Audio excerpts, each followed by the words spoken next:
Thanks.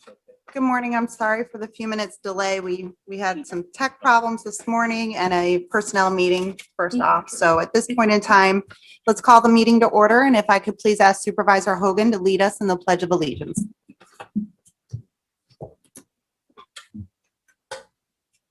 To the flag of the United States of America, and to the republic for which it stands, one nation, under God, indivisible, with liberty and justice for all.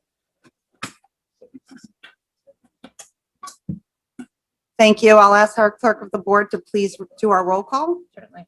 Mr. Conover? Here. Mr. Leggett? Here. Mr. Diamond? Here. Mr. McDevitt? Here. Kramer? Here. Here. Driscoll? Here. Frazier? Here. Ms. Smith? Here. Ms. Hogan? Here. Mr. Dickinson? Here. Mr. Merlino? Here. Mr. Stroud? Here. Mr. Wild? Here. Mr. McGowan? Mr. Beatty? Here. Mr. Thomas? Here. Ms. Shepler? Here. Mr. Garrity? Here. Chairwoman Seaver? Present. Quorum is established. Thank you. Could I please have a motion to approve our minutes from the April 16th, 2021 board meeting, subject to correction by our clerk?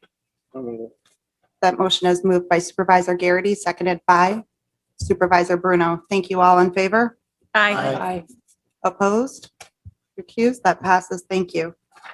At this point in time, we're excited to once again present our Employee of the Month Award.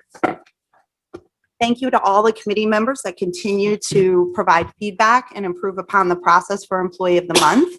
I wanted to share with you that downstairs in the foyer, we do have a new perpetual plaque that this one shows you your 2019 and our 2020 Employee of the Month. And we will add to that every single month when we recognize our individuals here.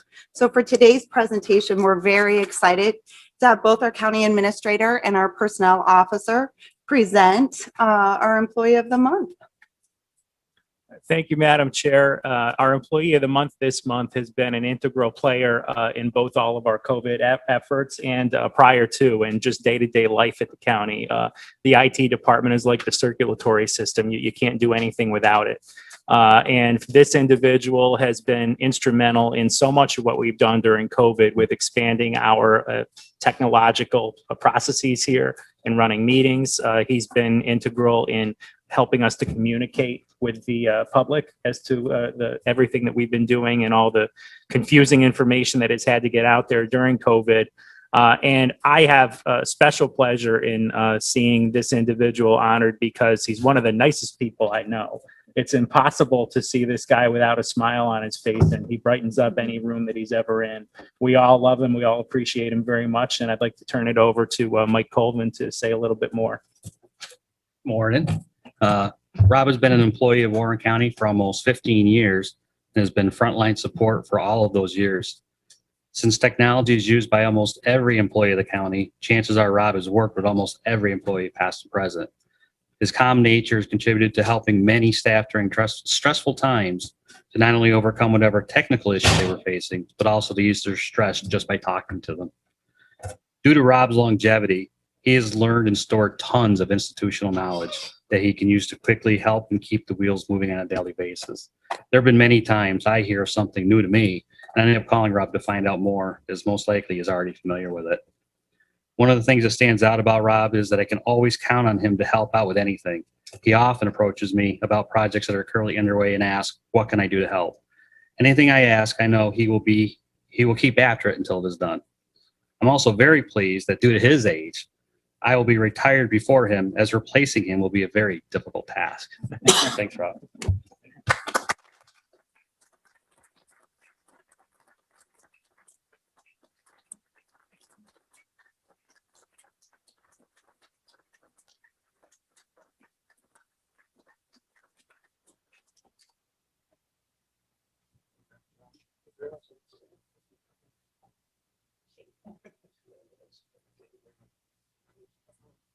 Thank you very much.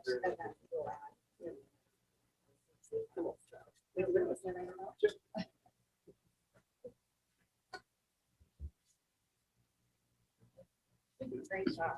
Thank you, Mike. And I'll leave this back here.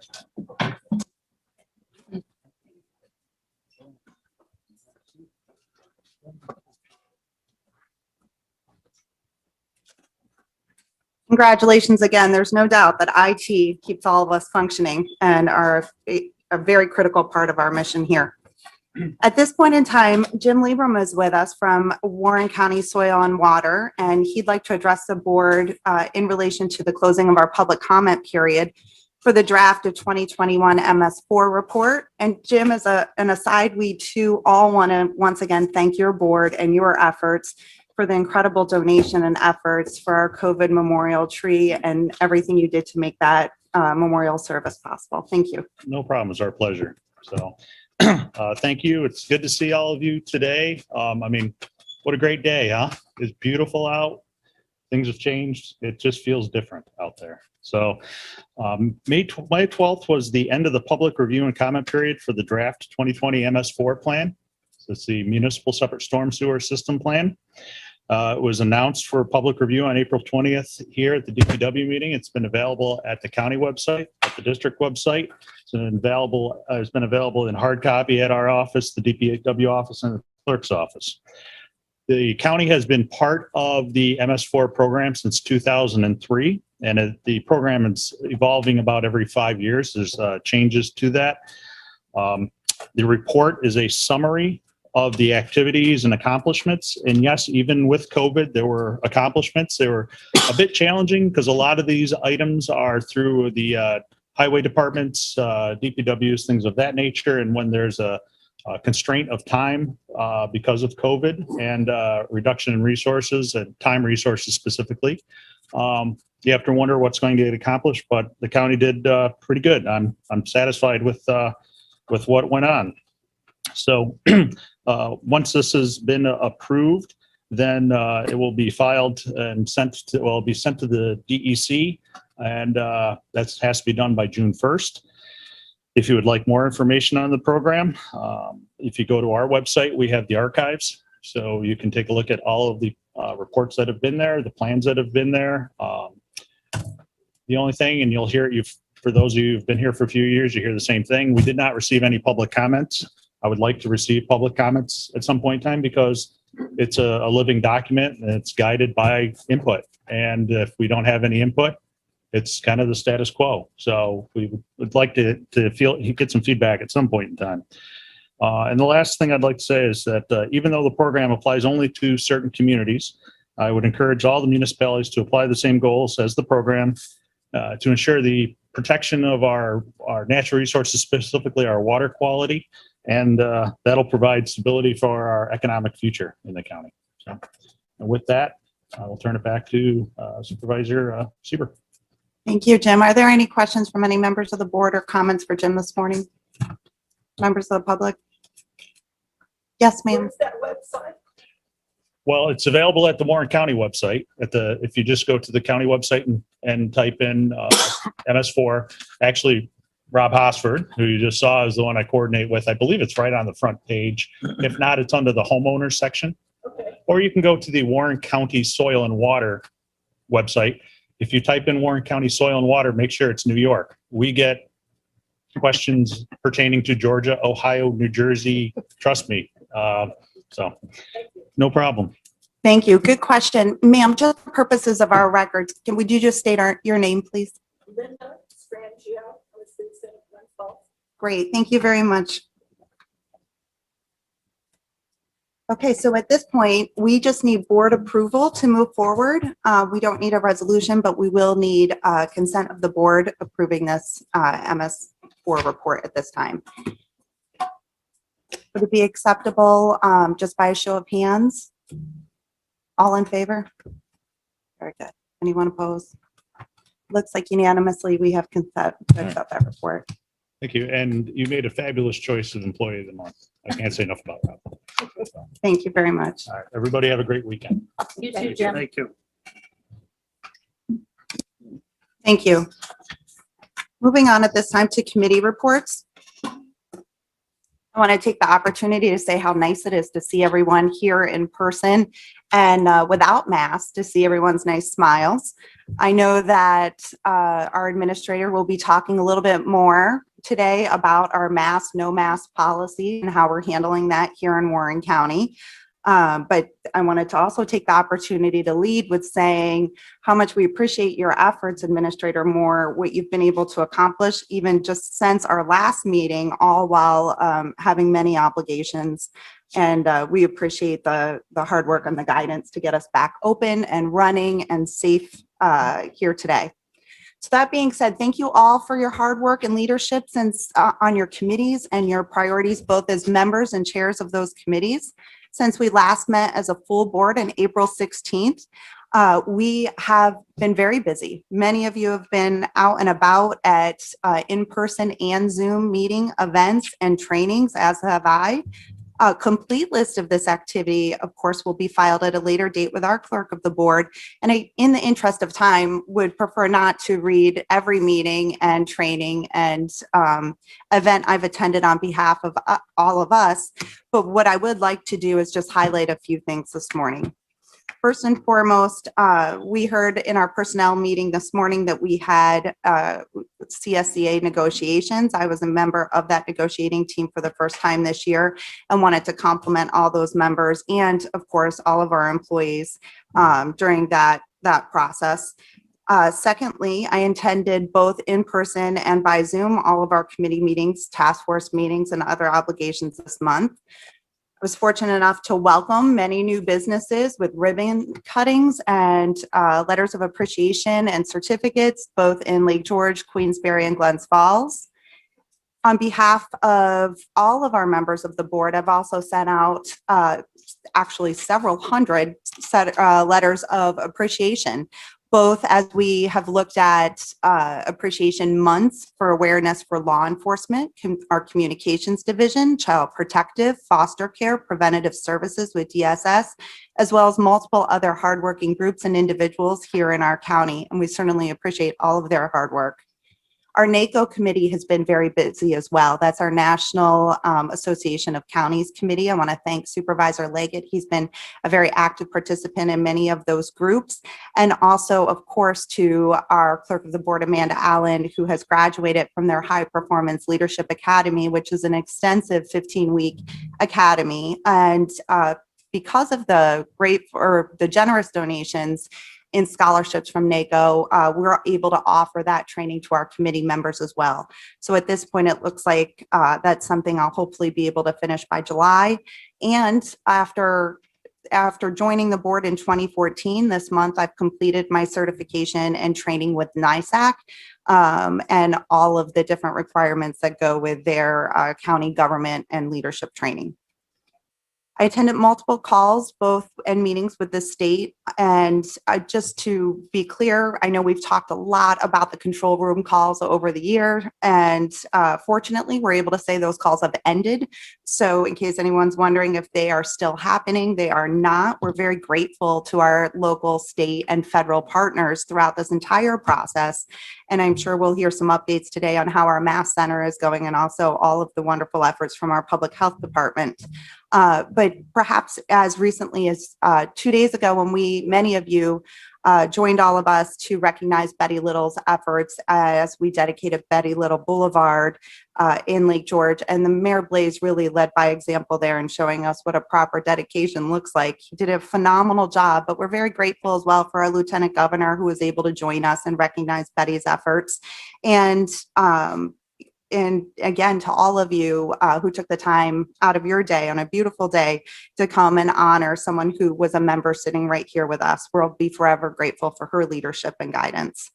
Lastly, I think there's been a lot of discussion around, of course, the stimulus money. That is something that I'm very happy to say just 2 days ago, we signed the paperwork with the treasurer's office for us to be able to receive that $12 million stimulus fund.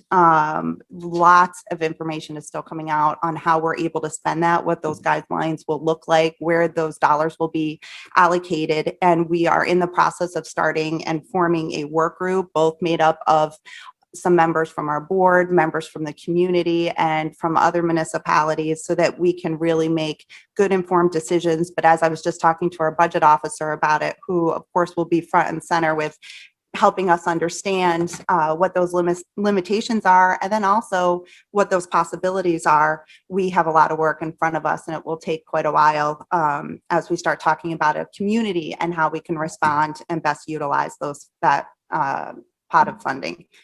That being said, I think that gives you a glimpse of the last few weeks, and hopefully you feel free to reach out, call, text, and communicate with me at any time. I'm sure you get far too many emails and calls from me as well.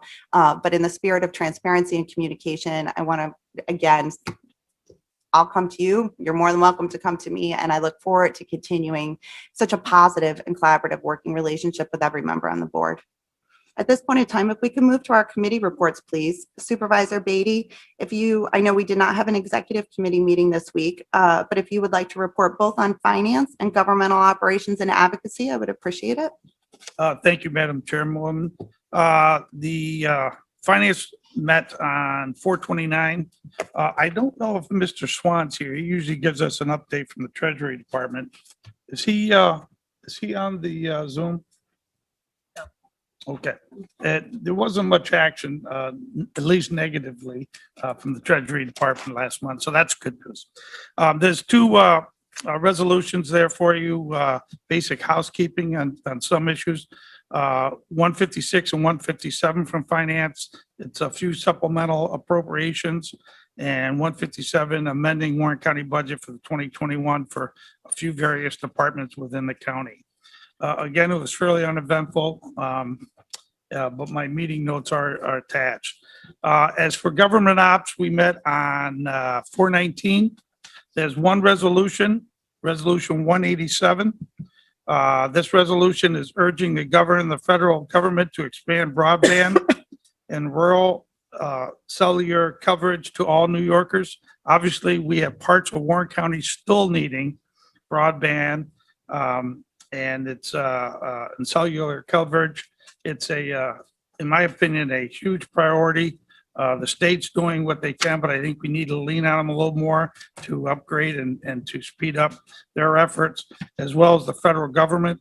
I know there's some federal government programs for rural United States all throughout the country. So I'm sure Lee Stefanik is on top of that and trying to get some assistance for our rural areas, and so they can be part of the 21st century. So that's a short report, Madam Chairman. That's it, and I'll pass it along. Thank you very much. Supervisor Bramer, Personnel Administration and Higher Education. Thank you, Chairwoman. We met back on April 29th, and we have several resolutions in your packet, which I'll mention in just a moment. I do want to say since that time, I was also part of the Csca negotiation team, and I was happy to be there in the meeting to talk to the representatives from the union. Our employees are doing a lot of hard work, and we tried to be very clear with them how much we appreciate all the work that they have been doing, especially through the last year of the pandemic. And I think that they heard us, and I'm hopeful that they will ratify the memorandum of agreement that we have proposed at this time. I've also been working hard with our HR director as well as our civil service director. I've had several meetings with them over personnel matters, as well as other chairs and department heads, and as well as Treasurer Swan. I've also met with Supervisors Hogan and Leggett to talk about how we can continue to work forward with our county's diversity and inclusion policies and practices here at the county. In addition, we had our meeting this morning, and there will be one resolution to bring forward to the floor at the appropriate time. From our meeting earlier back in April, we have the resolutions 189 through 192. I think most of them are pretty self-explanatory. There is 189, which is the proposed changes to the county ethics policy. And I do want to mention that, some of the changes came out of the Public Safety Committee. I did meet separately with Sheriff LaFar afterwards. I think we have some really good changes there. I met with many of the supervisors as well as the chairwoman and our county administrator, our county attorney, and the civil service director. So there are very strong changes in there that tighten up our policy. I know there are still concerns about the form at the end. I continue to press our county attorney for legal advice as to that form, and I'm hopeful that we can come out with a strong solution at the end of today's meeting. But I'm sure we will have debate about that later, and I'm looking at you, Supervisor Conover. With respect to 191, there is a settlement agreement that we approved at the committee meeting back in April, but we do need to make a motion to add the specific dollar amount, and I'll make that motion at the appropriate time. And then 192 is the health insurance premiums for our retired employees in a specific category related to those who have been retired and are now working actively at the county. I think everyone understands that one at this point, so I'm hopeful that that will pass, and I ask for your support on that one.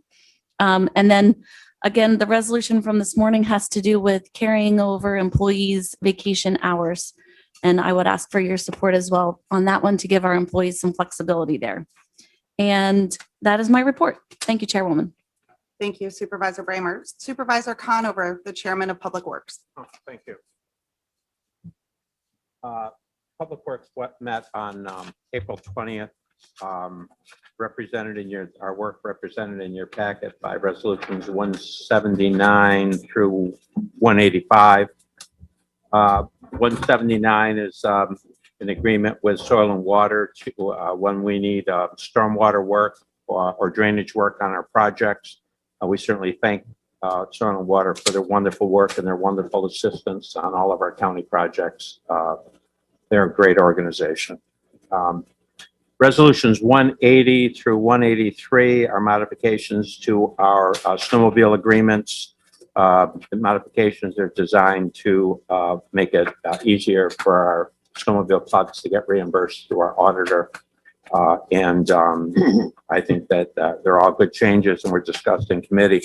The 184 is adopting the final step in adopting our solid waste management plan. As we've discussed in committee, we view this plan as an evolving and improving kind of situation as we go forward. As we get data, there are things that may need to be adjusted, but I think overall, I think we're heading in the right direction. The 185 deals with the establishing a fee schedule for our collection and waste hauling system.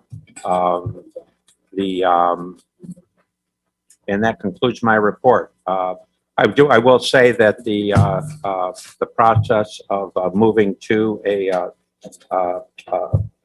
solid waste management person and the solid waste management plan, I think, is a long-term process. The plan that's being adopted has short and long-term recommendations. I can see this evolving and changing often as we move forward, because as we all know, those of us involved in transfer stations and solid waste and recyclables, this is very much a moving target. And so I think as the years go on, this is going to become a much bigger priority for our municipalities in terms of not only how we collect the solid waste, but how we're going to be able to dispose of what solid waste we need to dispose of. Thank you. Thank you, Supervisor Conover. Supervisor Diamond, Public Safety. Thank you, Madam Chair. Public Safety met in April. As a result of that, resolutions 171 through 178 are in front of you today for your consideration and approval. I'll give you a brief snapshot of those resolutions. 171 is a contract with Contingency Management Consulting Group to provide emergency services department, planning, training, and exercise. Resolution 172 is an agreement with Debris Tech to help our emergency services department in regards to debris monitoring and costs associated in recovery.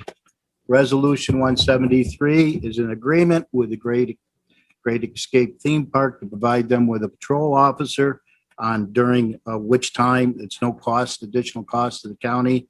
All costs will be reimbursed by the Great Escape, and the exact dates will be determined between both parties. Resolution 174 is similar.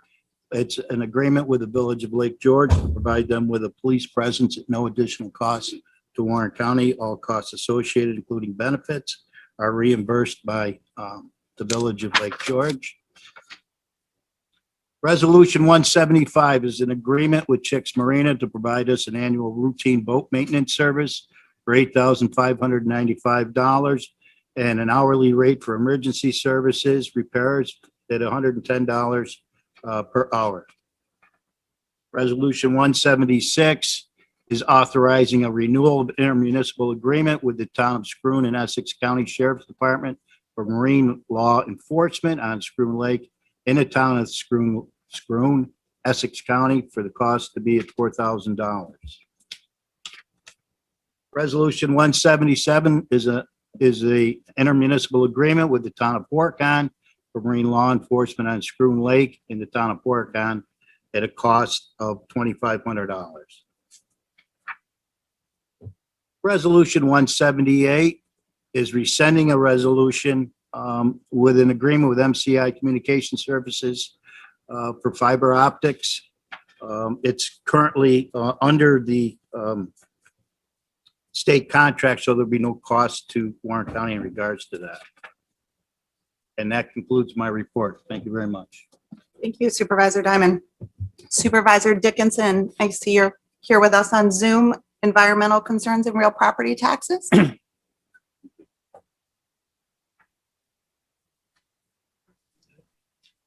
You're unmuted. Oh, there you go. Thank you. Real property met. We have one resolution, 165. It's a contract to have the printing done of all the tax maps. And the only other thing I have, I am proud and honored to sit on the library board, the legal library board. We had our annual meeting Wednesday. And one of the outcomes of that meeting is the library will open Monday, this Monday, and be fully operational. And that's my report. Thank you. Thank you, Supervisor Dickinson. Supervisor Driscoll with Human Services. Thank you, Chairwoman. The Human Services Committee met on Monday, April 19th. There were some good discussions, but there were no resolutions that came out of that meeting for today. The committee will next meet this coming Monday on or about 12 o'clock noon. And we'll be hearing from Department of Social Services, Veteran Services, and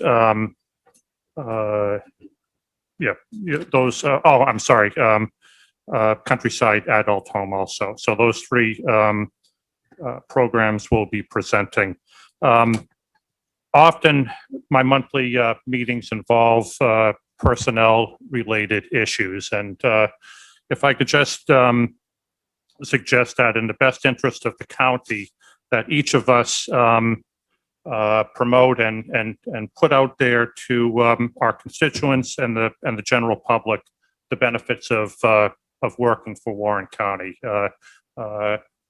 All businesses are going through a difficult time recruiting good employees, and Warren County is in the same position.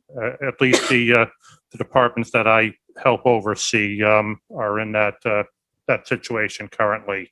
If we're going to keep the momentum going and keep doing the good work that we've been doing, we need good employees to staff those positions. Thank you. Thank you. Supervisor Frazier with Health Services. Thank you, Madam Chair. Health Services met on April the 19th. We had reports from Office of the Aging and from Public Health. And from that, we have 4 resolutions for your support, 166 through 169. 166 is just authorizing the Director of Warren County Office of the Aging to submit the annual update to the 4-year implementation plan and the 21 to 22 funding application. 167, authorizing agreement with Pure Foods, doing business as Mom's Meals to provide frozen meals to clients in Warren and Hamilton counties. 168, authorizing agreement with Connect America for Personal Emergency Response System services for Office of the Aging. And the last one is 169, amending resolution number 62 of 2019, which authorized agreements for expanded in-home services for the elderly program with various organizations, and they have to remove some language. So that was it for us, and we would appreciate your support on those resolutions. Thank you. Thank you. Supervisor Garrity, tourism and occupancy tax. I think we met on the 13th. I'm not sure of the date, May 13th, to discuss the funding applications for this next year. We had no decisions were made on the funding applications. We have another meeting scheduled on May 25th. And I'm sure the committee members have received reams of paper to go over, and hopefully on the 25th, we can at least announce some awards for the upcoming events this summer. If not, there's another meeting scheduled in June to look at the scoring criteria for the events. So I'm hoping we can get some resolve on some of this tourism stuff, at least, if not by the 25th, by June 3rd, because we have a lot of people wondering what we're doing. So that's it. That's my report. Thank you. Thank you. Supervisor Hogan with Economic Growth and Development. Thank you, Chairwoman. Economic Growth and Development met on April 20th. There was some motion on an energy audit. We have received grant money that will help in part fund an energy audit on this building, which is kind of exciting. And we had an excellent presentation from Leslie Carrison of the Northern Forest Center on a collaborative document that they created with the Common Ground Alliance. And thank you, Supervisor Leggett, for arranging for that. I encourage everyone to take a look at the strategy for the Adirondack Park and its communities. It contains some excellent guidance on creating more welcoming and diverse communities. We have resolutions 159 through 164 in front of you, and I ask for your support. Thank you. Thank you. Supervisor Leggett, Criminal Justice. Thank you, Madam Chairwoman. Criminal Justice met on April 19th. There are in your packet one resolution, number 158. There is a request by the public defender to withdraw 158. And then, other than that, would like to report that I have attended NACO meetings regarding the American Recovery Plan, other committee issues, NISAC as well, attended Intercounty, IDA, LDC, had the diversity and inclusion meeting that Supervisor Bramer had mentioned. Still am working actively on the Common Ground Alliance of bringing together issues that are Adirondack related and creating blueprints for the Blue Line that go down to Albany for advocacy. And always attend, whenever possible, the Adirondack Action broadband call to keep up on broadband rollout in the Adirondack. Thank you. Without objection at this time, I'd like to address the withdrawal of Resolution 158. May I have a motion to withdraw Resolution 158, which is our authorizing the submission of the grant application? That motion is made by Supervisor Bramer, seconded by Supervisor Leggett. All those in favor? Aye. Aye. Anyone opposed? Recused. Thank you. That's now removed from your agenda. You can disregard 158, please. Supervisor McGowan, I'm not sure if he's on Zoom. I know he was going to try to pop in and out on Zoom today if he could. I don't think, Tammy, do we have him? Not yet. Okay. Supervisor Merle, well, you know what? I should go, let me just take a look. Give me one sec.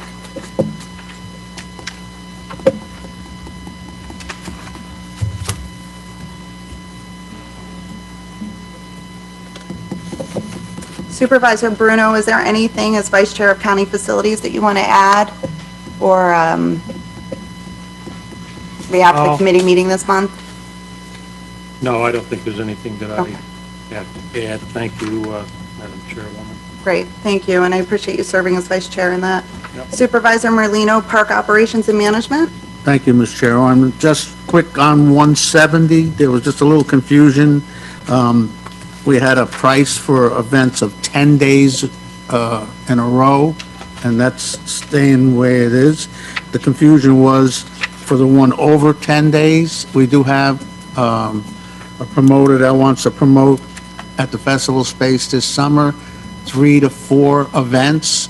So what we decided to do was make each event separate, but follow the guideline of 115 for first day and 750 for the other days. And that was a confusion. And then we do have one that we're working on in case we have events of over 30 days.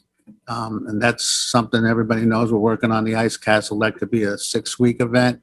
And that it just will make the arrangements of amount we're charging them when we meet with them and they decide to come to the Warren County. Thank you, Madam. Thank you.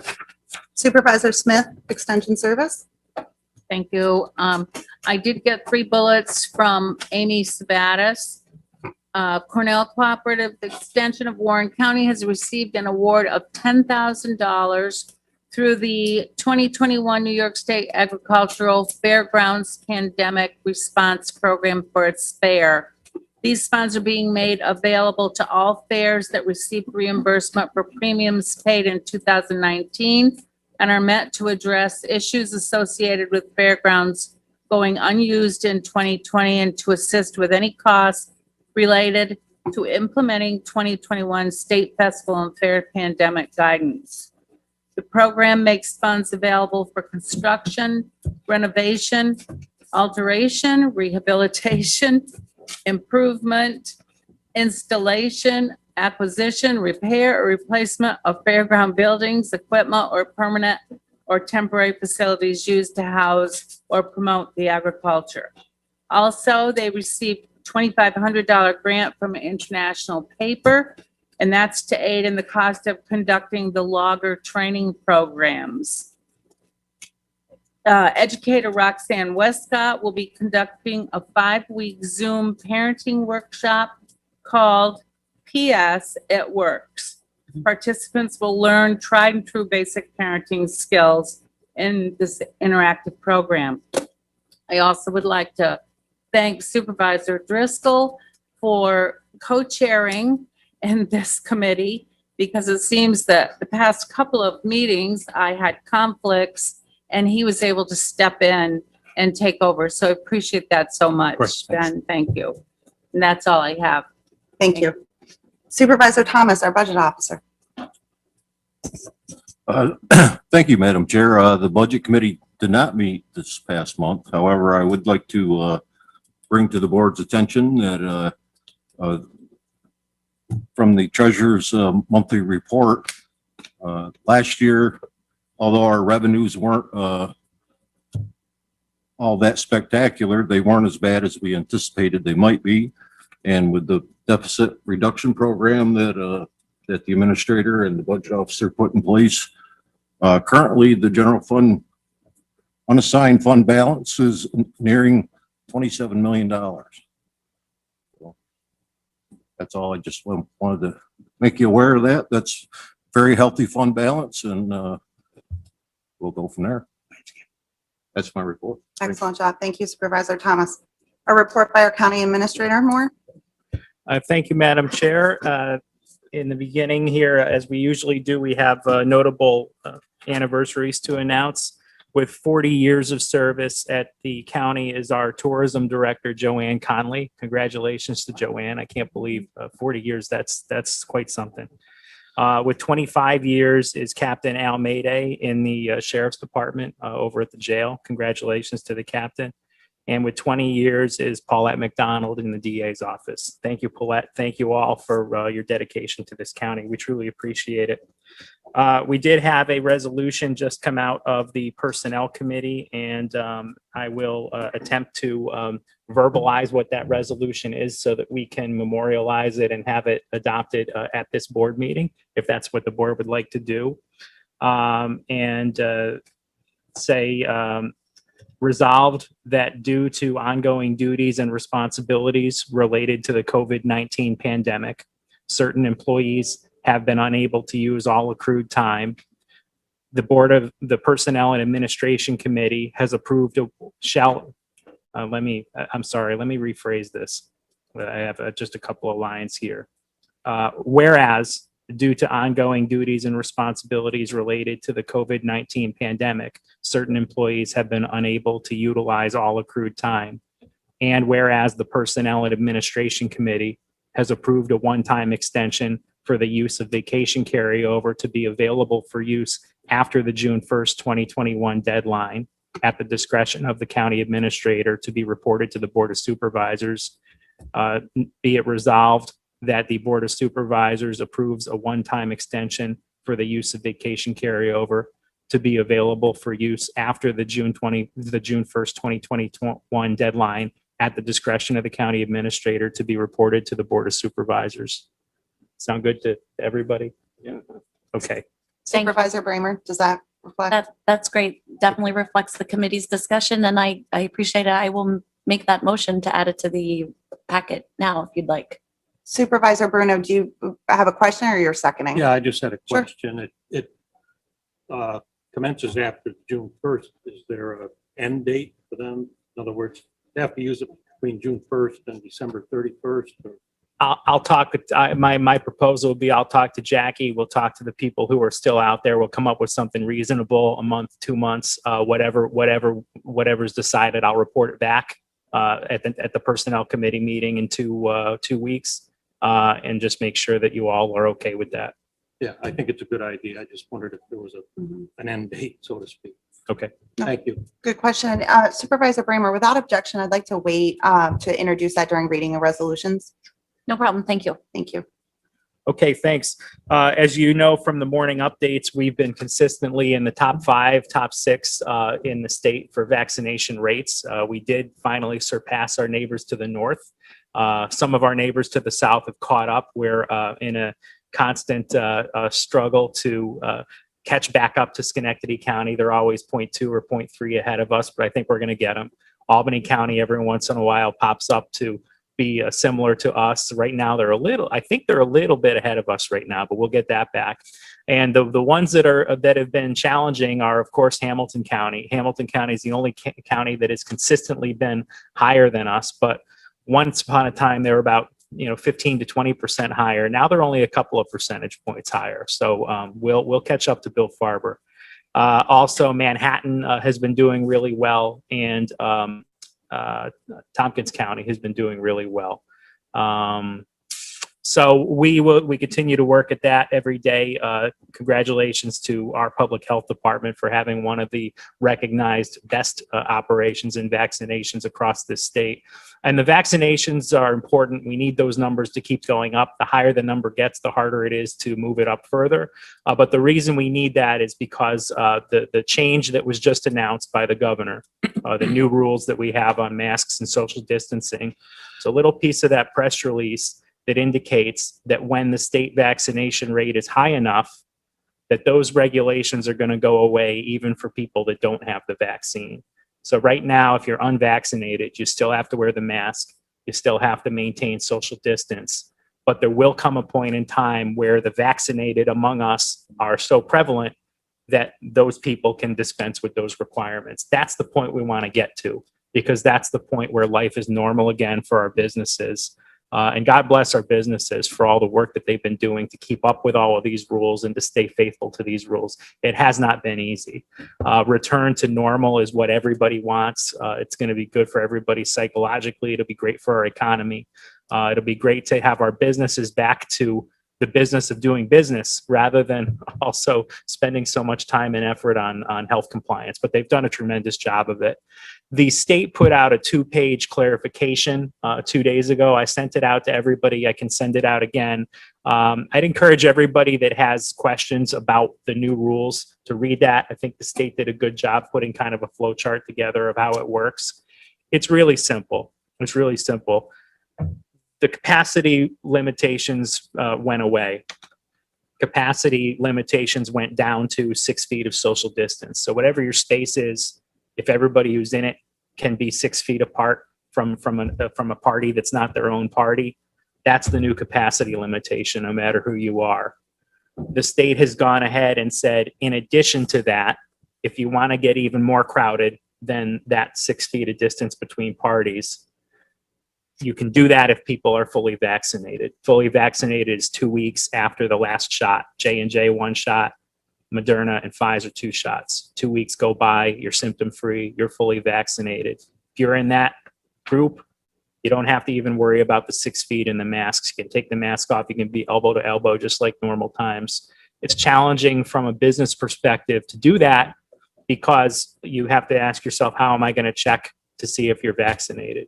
If a business wants, if a restaurant, to use an example that's easy to understand, if a restaurant says, I'm going to check everybody at the door and only let you in if you're fully vaccinated, then it's back to normal in that restaurant. You know, there's still contact tracing and all of that, but it's going to look like a normal restaurant.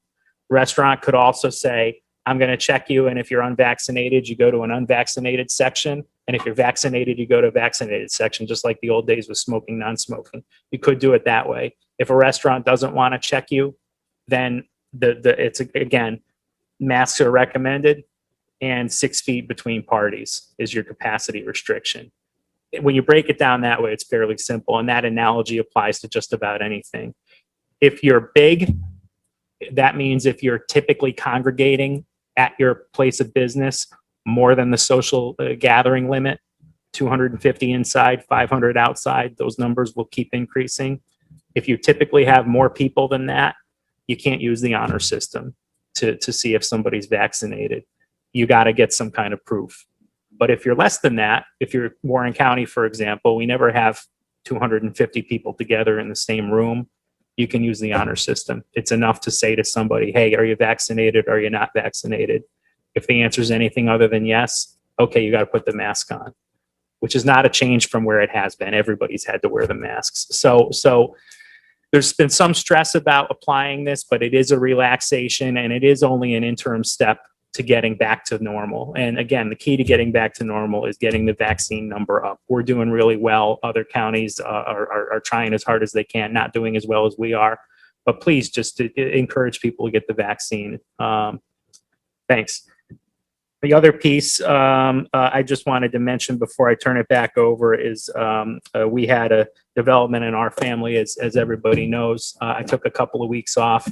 I do plan on taking a little more time off. I'll make sure that all of you know exactly what the plans are on that. But in those 2 weeks I did take off, I really, unless I absolutely had to, I didn't focus on anything work-wise. And I wanted to thank all of the staff and all of the supervisors who stepped up during those 2 weeks to give that ability to me where I was worry-free in terms of work. I really appreciated it.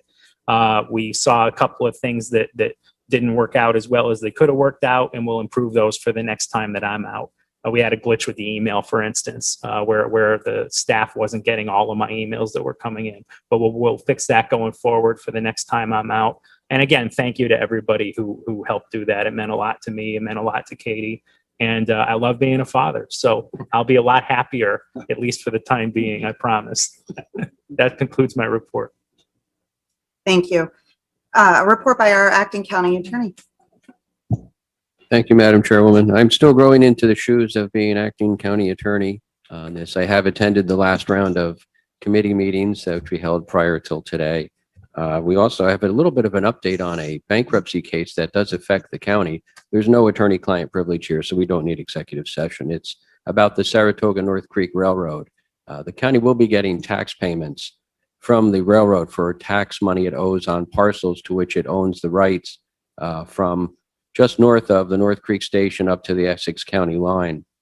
That railroad and its parent company, the San Luis Rio Grande Railroad, are in bankruptcy in the District for Colorado. And the tax payments, the post-petition taxes, are a administrative priority. So they get a first priority on repayment. So that is something that we definitely should be getting money on. The pre-petition taxes also are a priority, but a lower priority. They're not the highest priority as that. The trustee in that case does have a updated form from us, a calculation of what the tax amounts are that are due for the last several years from 2018 onward from the Saratoga North Creek Railroad rather. So I look forward to getting payment on that. I'm going to keep following up with that.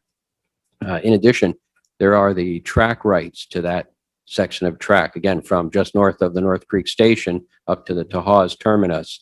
And the trustee is attempting to sell those track rights to a railroad to use those. And that matter interplays with the adverse abandonment case that the New York State DEC has filed with the Surface Transportation Board. The Surface Transportation Board's case has really been put on hold while the bankruptcy case is pending. The STB is essentially deferring to the bankruptcy court in Colorado as to what it wants to do for that asset of the track rights, whether the trustee can sell them or not. The trustee has 18 months from when the petition was filed to submit a plan. So for the Saratoga North Creek Railroad, that case was filed in April of 2020. So he has several more months in order to submit his plan on that case. So that bankruptcy is going to drag on for a bit.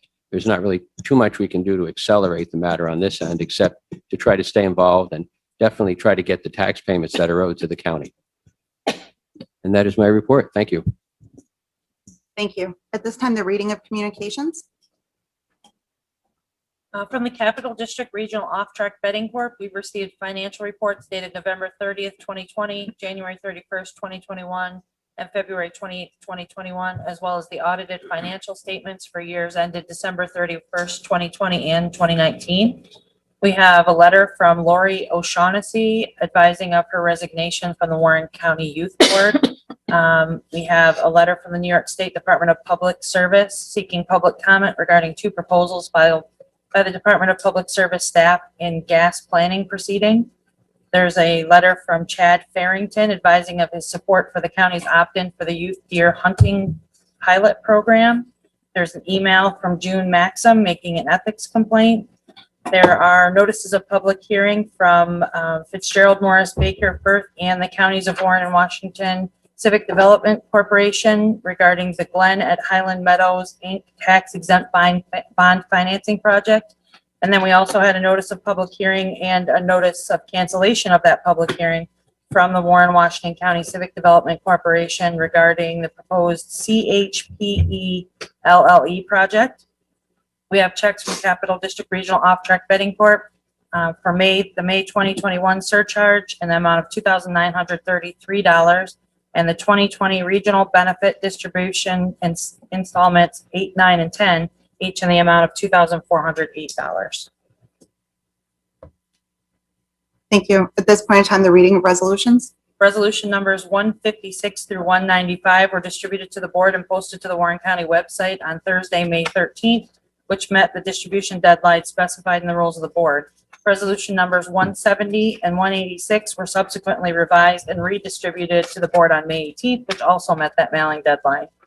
The resolution that Ryan spoke about this morning that was approved earlier, that was approved at personnel this morning regarding extending the deadline for use of earned leave time by employees could not be distributed in accordance with the rules of the board, so waiving of the rules will be required to consider that. At this point in time, why don't we take our very first waiving of the rules for the resolution that was presented by personnel this morning. Is there? What resolution would that be? This is the resolution to allow employees to have extend their use of leave time. So we need to waive the rules to get that out. Thank you. Could I have a motion now at this point to waive the rules? Supervisor Bramer? I would like to make that motion, please. Thank you. A second. Supervisor Beatty? All in favor? Aye. Anyone opposed? Abstained? That carries. Thank you. And now a motion to bring it to the floor. So we'll need a motion to bring this resolution to the floor. also made by Supervisor Bramer, seconded by Supervisor Beatty. All those in favor? Aye. Opposed? I'm sorry, I should have called for some more discussion on that if anyone had any. I figured since we spoke earlier. Does anyone have anything else they'd like to add? That resolution number will be. The waiving of the rules is now Resolution 196, and the resolution itself is 197.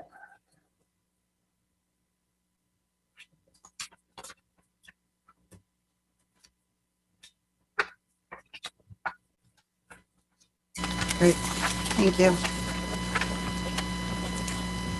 I believe we also have a resolution that we need to do a modification to for the dollar amount, is that correct? Yes. That is for the, what number right now? 191. 191. This was also brought to our attention. Resolution 191 does need a modification. That is the approving a settlement agreement. At this point in time, Supervisor Bramer, did you want to expand upon that? Sure, it's to indicate in the resolution the dollar amount of the finalized settlement agreement. If I could have assistance from the county attorney on the amount, please. Thank you. The dollar amount is $24,800 even, $24,800 exactly. So that would be my motion to amend. Thank you. Thank you. So I'm looking to get a motion to amend this on, do I have to waive the rules first? No, thank you. Motion to amend to include 24,800 and 191. That motion is made by Supervisor Garrity, seconded by Supervisor Diamond. Is there any discussion regarding this? Hearing none. All those in favor? Aye. Opposed? Abstained? That motion carries, and that is now modified to include that dollar amount. Thank you. At this point, let's open it up to any other discussion on resolutions. Supervisor Conover. Thank you. I think we have a bit of a problem in front of us today, through no fault of anyone's really. First, let me say I'd like to thank Supervisor Bramer, the chairperson of personnel, and also Supervisor Diamond for calling me and talking to me about this issue. I very much appreciate it. And let me also say that I certainly have no objection I'm sorry, Supervisor Conover, as a point of information, what resolution are you referring to for the I public? should refer to it, 189. Thank you very much. And I certainly have no problem with updates and efficiencies and et cetera, et cetera. But I think it's fair to say that under the ethics law, that what we had in front of us at personnel relative to the disclosure was not perhaps as complete as we might like. And without getting into the weeds on this as to, what certain sections say and don't say, because there could be honest disagreement in the reading and the interpretation of those sections, I think it's fair to say that this particular issue is going to need a little more time. At least it's going to need a little more time for me. Because I think that there are some questions that we're going to have to research, and I think that having our attorney try to become an expert in this area in a matter of days is patently unfair and to him. And so I put out there the idea that why don't we move forward with, and I'm eager to move forward with the changes to the ethics provisions. But for the moment, I would strongly recommend that we maintain our existing disclosure 9-page form, and that we take the next, until we don't have to do it again until January of next year, that we take these months to calmly and carefully go through this issue and come up with a document that can meet not only the letter of the law, but the intent of the law relative to disclosure. And I put that out there as a suggestion. And but if we need to get into the weeds on this today because there's some imperative to changing our disclosure documents. I don't know what that imperative is. The people that are advancing this may be right as rain. I don't know. But what I do know is I do know that our existing disclosure form has stood the test of time. Can it be improved upon? Sure, anything can be improved upon. Can it be shortened? Sure, I'm sure it can be shortened. And I'm sure if we take time on this, I'm sure we can come up with a good document. And that's my only interest here, because at the committee meeting, I think you'll recall, I asked a question, does this meet both the letter and the intent of the law?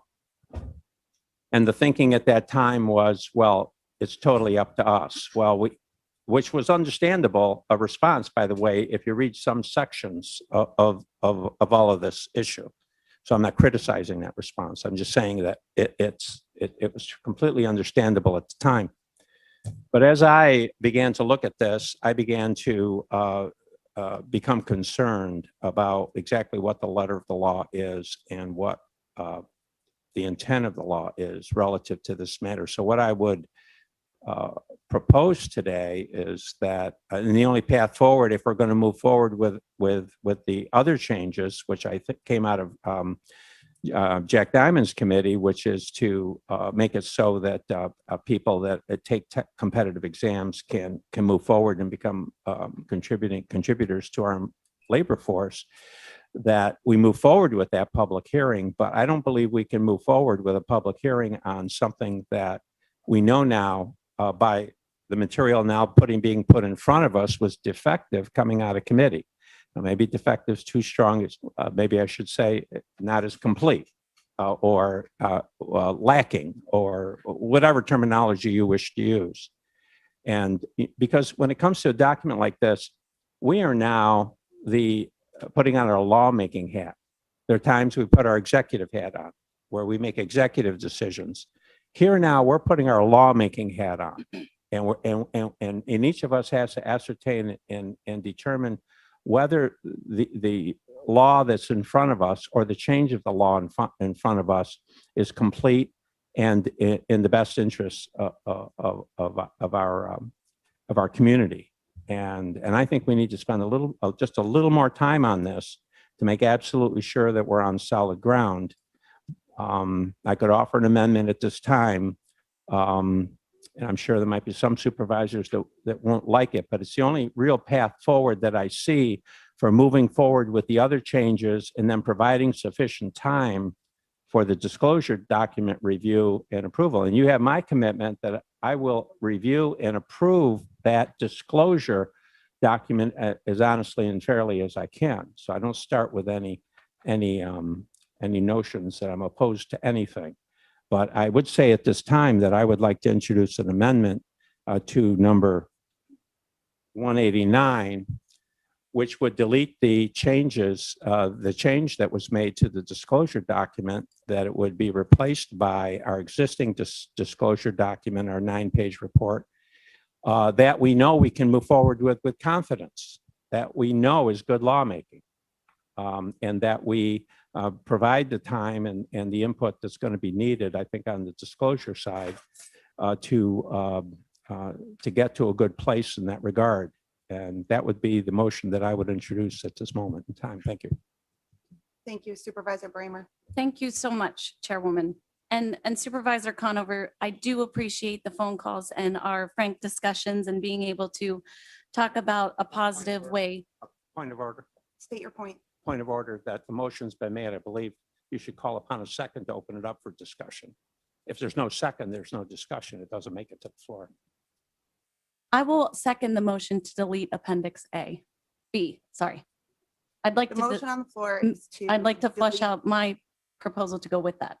To be clear, then the motion on the floor is to delete Appendix A, and it has been B, excuse me, and it has been seconded by Supervisor Bramer. At this point in time, let's open it up to discussion. And without objection, after the second, I'd like to call on Supervisor Bramer. And then I also have a request from our county administrator to speak. Then I saw Supervisor Wild's hand. I saw Supervisor Garrity, so I'm just putting you in order. If we wait 1 second, please. So we'll go with Supervisor Bramer, then our county administrator, then Supervisor, what did I say was first? Wild, Garrity? We'll go with I thought Supervisor. Dennis was up there. We'll go with, Scary face. all right, we're gonna go, Bramer, Supervisor Bramer, our county administrator, Supervisor Wild, Supervisor Dickinson, Supervisor Garrity. What else did I have after that? Supervisor Stroud. Who else had their hand up at this point? We'll keep going through it. Supervisor Bramer. Thank you, Chairwoman. I appreciate your ability to keep us on track. I support the changes that are in Appendix B. I think many of the supervisors here think that we can make improvements, as Supervisor Conover said, and that we can shorten the form and make it more efficient for our Board of Ethics to review and make it more meaningful so that we actually are producing information that will help each of us decide whether or not we have a conflict, and to help the Board of Ethics make sure that we are not voting on things where we have a conflict of interest. And I will say that I'm sure we could put, multiple lawyers in a room and look at the general municipal law as well as the proposed form, and we would have that many different opinions as to the appropriateness of the form. If we have 5 lawyers, I'm sure we're going to have 5 different opinions about exactly what is in the form. And ultimately, I think that that's our decision. As long as we're within the bounds of the law, it's our decision to come up with the exact form of the questions in the form. And I know that, as I said, I think a lot of people will support this going forward and making changes that are in the best interest of the county. At the end of the day, I do truly believe that's what we're all here for, and we will agree to do that. I don't think we need to get into the weeds of this today. Our county attorney has worked very hard. He, wasn't an expert at this 2 weeks ago. He's continuing to look at it. As I mentioned in my committee report, I did continue to press him, as did Supervisor Conover and others, to try to really get us a sound legal advice. And I think that he is at a place now where he can propose something that is very legally sound, that most of us, I think we can get consensus around. So the reason that I supported Supervisor Conover's proposal to delete his Appendix B as it is now, even though I support the shortened form, is to actually amend the law to say we would delete that form, and that the financial disclosure form will be prepared by the county attorney and approved by resolution of the Board of Supervisors. That will allow us to have some time to get the county attorney to put the form together, and then we can approve it as a board. And going forward, we would not need a separate public hearing to approve the form, because it would be pulled out of the local law, and a separate disclosure form, which I believe is entirely legal for us to have it as a separate document. Yeah, point of order, Madam Chairman. Chairwoman. Point of order. The motion that was made was to delete the section that's before us and to reinstate the existing disclosure form that we have. That was the motion that I made.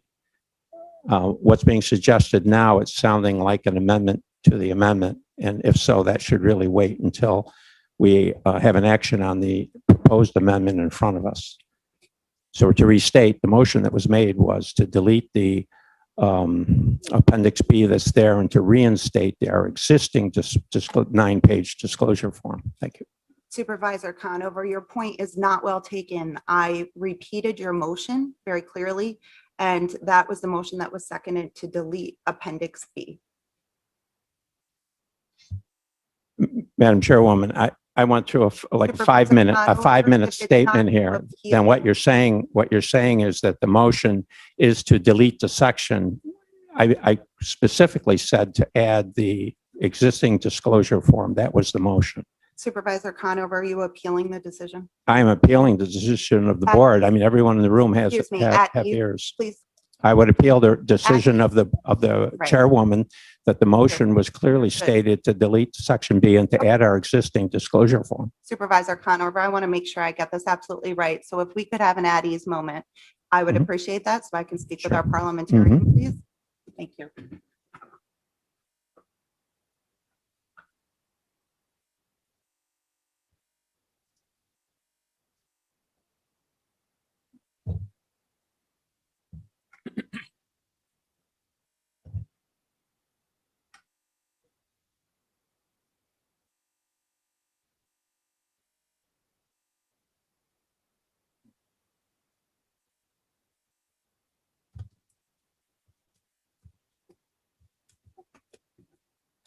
Supervisor Conover, while you stated your intent was to introduce, or to delete and introduce the old form, when it was put to the floor, it was put to the floor as a motion to delete the Appendix B. So if Supervisor Bramer wishes to withdraw her second, we can then reopen it back up for a second. I'm happy with that. If Ms. Supervisor Bramer Bramer. would like to withdraw her second, I'm good with it. I will withdraw my second to the specific motion made by Supervisor Conover. All right. Do you want me to restate the motion again, or are we Could you clear? provide me a moment to put your Sure. motion back on the floor, please? At this point in time, then, without objection, we'll put Supervisor Conover's motion back on the floor.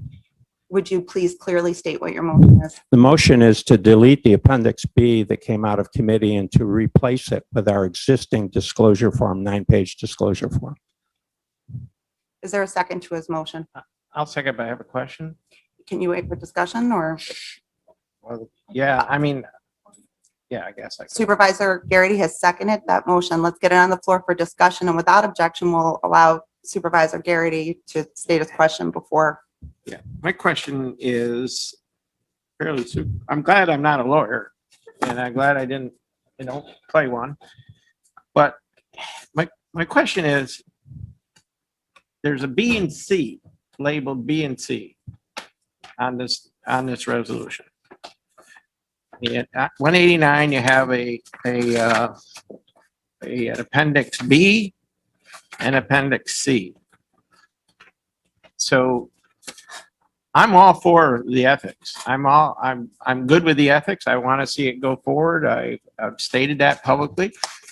I would like to see, I don't know if it's B or C, replaced with current financial disclosure form. And that was my question. Is it semantics, or is there two forms on the old one? And should we be replacing B and C with the old form? And I think that's really my question. And you want me to stick to that right now, right? Yes, please. I'll stick to that. Is it B and C? I guess that's my question. Is it B and C, or was there two? Supervisor Conover in his motion has not addressed the C. The C is the outside interest form, if I understand that correctly. Okay. The outside, So just B. just for purposes of what that outside interest form is, and I can certainly ask our county attorney to correct me if I'm wrong, that is provided to all of our employees. Right. And if it is applicable, they fill that out. Is that my correct understanding, county attorney? Yes, that is correct. So we're just talking about Appendix B. Supervisor Conover, in relation to your resolution to amend, you're requesting specifically as it relates to section Appendix B. That's correct. The Appendix C has always been part of our disclosure. Then I fully second his motion. Thank you. Is there discussion on the amendment that Supervisor Conover has on the floor right now? That is different than what we had talked about before. Supervisor Wild. Thank you, Madam Chair. When we talk about ethics and financial disclosure, this is all for our constituents to feel good about the fact that we're going to be doing a good job representing their best interests. Making changes to this is not something that I would anticipate would take a few weeks. This needs to go through significant amount of work and effort. And I don't believe right now I can support this either way, with the amendment or with the modification or without the modification. I do though feel that there's an issue that needs to be addressed in the sheriff's office. I had a conversation with Sheriff LaFar. As in many businesses and other organizations and departments within the county, they're struggling to get resources to help us. And this is public safety. maybe there's a way that we can do something in the short term to help support the needs that he has in his organization, and maybe without objection, he might be able to fill the rest of the board and the public in with some of the issues that he's dealing with. But as right now, I can't support this because I believe any kind of change, we need to really seriously think about, if we're not on this board any longer, would we be comfortable with especially a financial disclosure form that goes from 9 pages to 1 or 2? I think the more information that we're able to provide our constituents, the better we are off. Thank you, Madam Chair. So noted. Our county administrator. Sure. About a half a dozen supervisors since I came back have asked me for my thoughts on all of this, and I have demurred every single time because I've been attempting to get myself up to speed. It's a complex issue with a lot of law behind it and a lot of information to digest. I have gone through everything. I finished up reading with the laws this morning. I looked over the opinion that Mr. Terwilliger put together on all of those laws. I agree with his opinion. I think he did a good job on it. From my perspective on this has always been that we have a good ethics policy. I think that the changes that have been proposed make it a better ethics policy. And I think that the supervisors I've talked to about it, to the extent that we've talked about the actual proposed changes into the ethics policy, I've sensed that there's support for those. And where we're coming down is off on the financial disclosure form. From my perspective, having that long form with all of those questions and all of that information that it's eliciting is all well and good, but what's done with it is the question. I don't think that form is doing us much good at all, because we all file it. We seal it up in an envelope. It goes downstairs and sits in a filing cabinet, and it's never reviewed. We have an ethics board. It's a volunteer ethics board of 3 individuals who don't go into there and don't look at these things and don't advise on potential conflicts. And I don't blame them, because there's so much information to go through. It'd be yeoman's work to try to do that. I do think that from that perspective, it makes a lot of sense to focus on where a conflict is really likely to arise in this sort of an environment in a county government, and to simplify that down to questions that are meant to elicit areas where conflicts are more likely to arise. And then you have the ethics board look at that. Now it becomes a manageable task, where rather than just filling something out, filing away, never sees the light of day other than the individual who filled it out. Now we have something where our ethics board could be a little more proactive and could give the public confidence that we are, and I think the public should be confident that this is an ethical government. It is an ethical government. Ethical people are in this government. But I would think that having a more proactive ethics board that is able to review records and able to give sound recommendations on those records would enhance the public's confidence in our ethics policy and in the way we follow our ethics policy. I do think it's warranted to go down to something that's more simple, that elicits the information that is likely to lead to situations where conflicts could arise.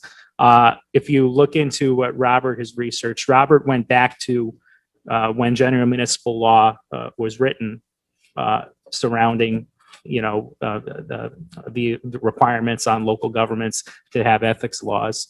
It was down in the early 90s. And the report that came out stated exactly that. It stated that a lengthy financial disclosure is not a be-all, end-all of ethics.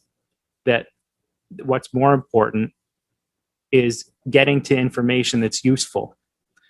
We recommended that you look at property that's owned within the municipality.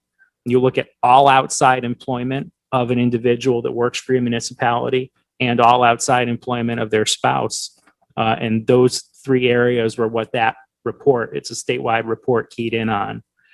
I think that we would benefit in this conversation if my advice is being sought.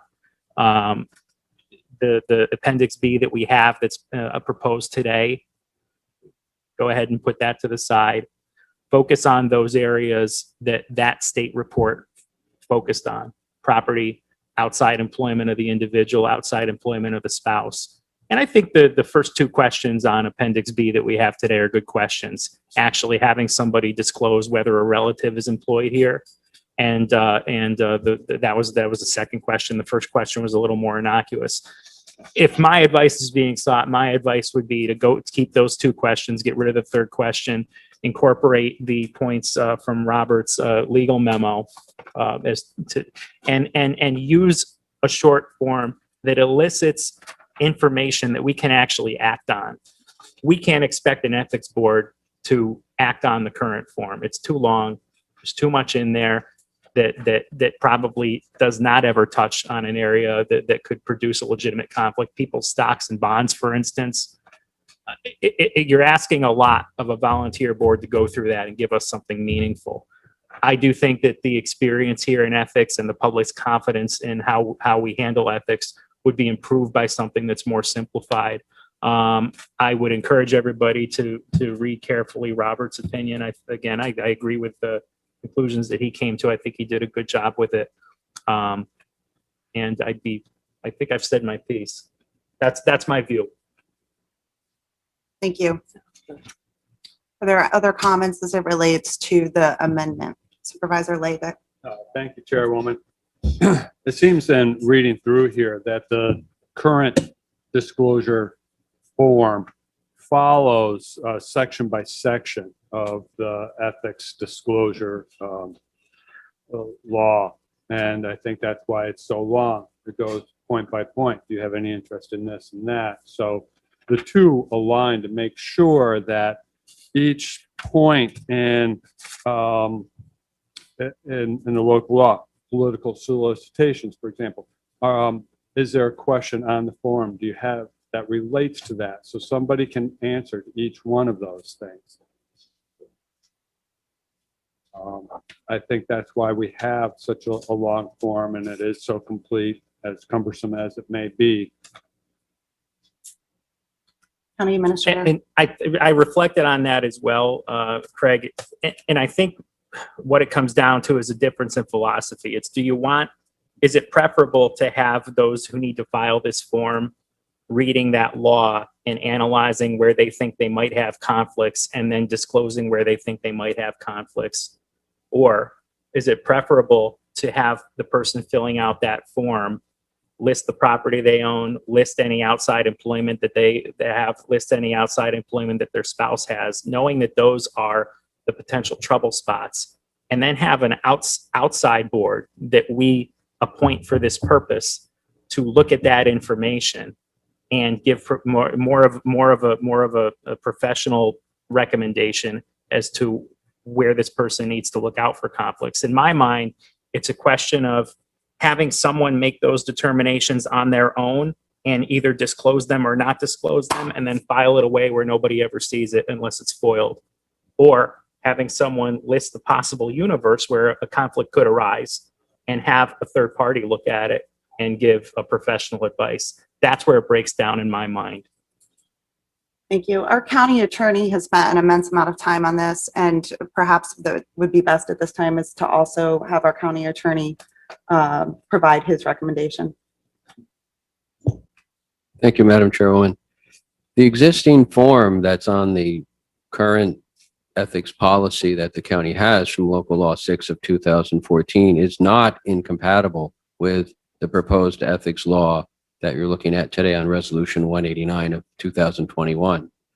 Having done research and looking into this myself on it, my opinion is that to have as a minimum sufficient for an annual disclosure form, I recommend including questions 1, 2, and 3 from Appendix B, including Appendix C, that's in Resolution 189 of 2021, and including the questions which I included in my memo, which I hope was handed out to all of you this morning. Those 3 questions on there. I would recommend including those as well. If you want to add them as part of Appendix B and then include Appendix C in it, that would be my recommendation for what meets as a minimum of sufficient disclosure for us that will suffice in the law. If you wish to have more disclosure than that, you may. I'm setting up what is a minimum of sufficient disclosure for us. Thank you. Other comments? Supervisor Stroud? Yes, thank you, Mr. Chairperson. I think that the public has a right, so I support Ron Conover, Supervisor Conover, motion. And I think if the public were to look at it, the public would want more, not less. It perhaps is complicated, but I think that's what the public would want. We're not in the business of trying to make it simpler for the supervisors. So I at least think this needs further review, so I support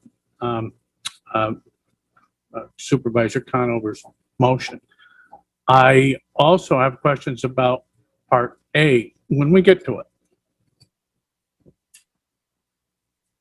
Other comments? When it's my turn. Are any other comments regarding Supervisor Conover's amendment before we go back to second round?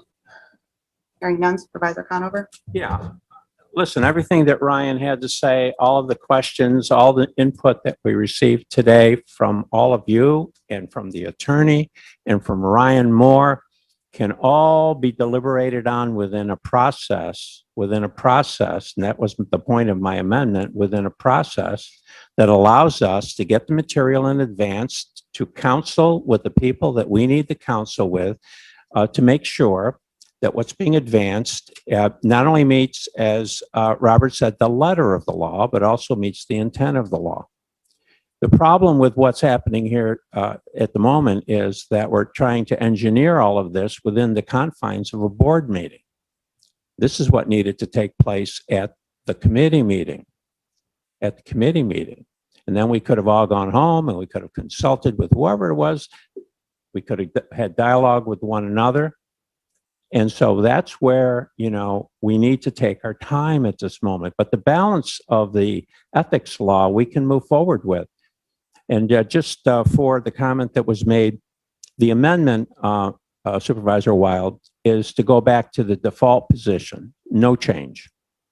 But I clearly want it understood that I'm not opposed to what Ryan Moore is suggesting here today. I'm not opposed to any of the concerns and goals set by the board members today. It's just going to take a little bit of time to do this. And some of the things that were just voiced here today, I'm going to need to consult with people on. I'm going to have to do a reading on. I mean, just one point, for example, and I don't mean to get into the weeds on this, but the letter from our attorney, I'm not saying he says this, but there's a suggestion that by having an ethics law in 1990, that it therefore makes Warren County a grandfathered from all requirements of disclosure. I don't believe it reads that way. I believe that section reads that if you have a law on that date, that you don't need to change the law and come into compliance. It does not mean, it is not saying that Warren County is totally immune from the requirements of the balance of the state law. It's saying, and if we were going to be grandfathered, it would say that. I've seen that so many times in the law. That provision does not say that. And I could take the time to read it today and we could go back and forth with Robert, but I would much rather do this in committee. So for today, I would say, let's go back to the default document. Let's move forward with the public hearing on the other changes to the ethics law, and let's return to this subject. I think that's a common sense. I think it's a responsible thing to do. Thank you. Supervisor Bruno? Thank you, Madam Chairwoman. I'm okay with supporting Supervisor Conover's resolution, motion, whatever. But what I don't want is I don't want to be sitting here next January looking at the same stinking form. I agree with Administrator Moore. I think he has good ideas, but I don't want to be here next January with that same form, which I disagree wholeheartedly with portions of it. There are things in there that are nobody's business but mine. They don't affect the county. They don't affect my performance here. And I don't see any reason to have to provide them. It needs, I don't care whether it's 2 pages or 20 pages. That doesn't bother me. If it's 20 pages, fine. As long as the information I feel comfortable is pertinent to the execution of my duties and responsibilities as Warren County Supervisor. Thank you, Madam Chairwoman. Thank you. Supervisor Bramer, then Supervisor Hogan. Just quickly, thank you. I agree with Supervisor Bruno about the changes need to be made. And while I really appreciate Supervisor Conover, and I believe he is being sincere that he would, look at changes, this is a board of 20. So I am not going to support us going back to the same form. We need to improve it. We need to change it. And that is why I'm not going to support the amendment to go back to the old form and make no changes at this time. This form affects a lot of people. I believe it's 80 different people. It's not just us 20. There's 80 people total that have to fill out this form. Plus, if we want the Board of Ethics to actually review it, then it should be more efficient. Thank you. Thank you. Supervisor Hogan. Thank you. I have, with your permission, a question for the acting county attorney. That's fine. Thank you. Do we have a path forward here without Appendix B? If we were to not, I don't support going forward with the form as it exists, but can we move the rest of the law forward and take Appendix B out of it? Is that possible? So we have more time to consider Appendix B. You definitely have to have a form in place to use, and having an ethics law without a form of financial disclosure, no, that's not valid. We definitely have to have a form of some kind in place, whether you continue with the existing one, whether you make other changes to that or changes to the new proposed form. But we cannot have an ethics law in place that talks about annual disclosure and then there's no form for annual disclosure. Thank you.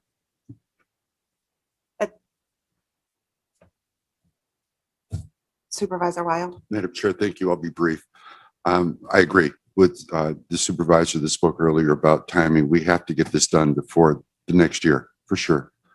But when we have information that was included years ago, because some smart people decided that that should be in our financial disclosure laws, and now we take it out because we don't believe it's anyone else's business, I think we need to, and I don't want to call out any supervisor, but we need to have a public to comment about and let them know what we're taking out and why. I went through those forms. It didn't take me very long. I have no problem sharing those forms and what I had to place in there. So I don't understand what the debate is. I really don't. We need to get the public to come in and help advise us, not us personally making a decision about what we want to share and what we don't. It should be the public that tells us what they want to hear also. Thank you. Thank you. To be clear, we are asking for a vote later today at today's meeting to set this for a public hearing. Supervisor Beatty, you had a comment? Yeah, I agree with Supervisor Bruno wholeheartedly. If we're going to make this effective, we're going to ask 3 volunteers in the ethics board go through 80 financials. That is, 14 pages long. That has numerous questions that has nothing to do with county conflicts and county interest. I find it almost comical that we would say, let's keep it in there. Like there's one question in here. It says, identify the source and name of any income in excess of $1,000 per year from any prior employer.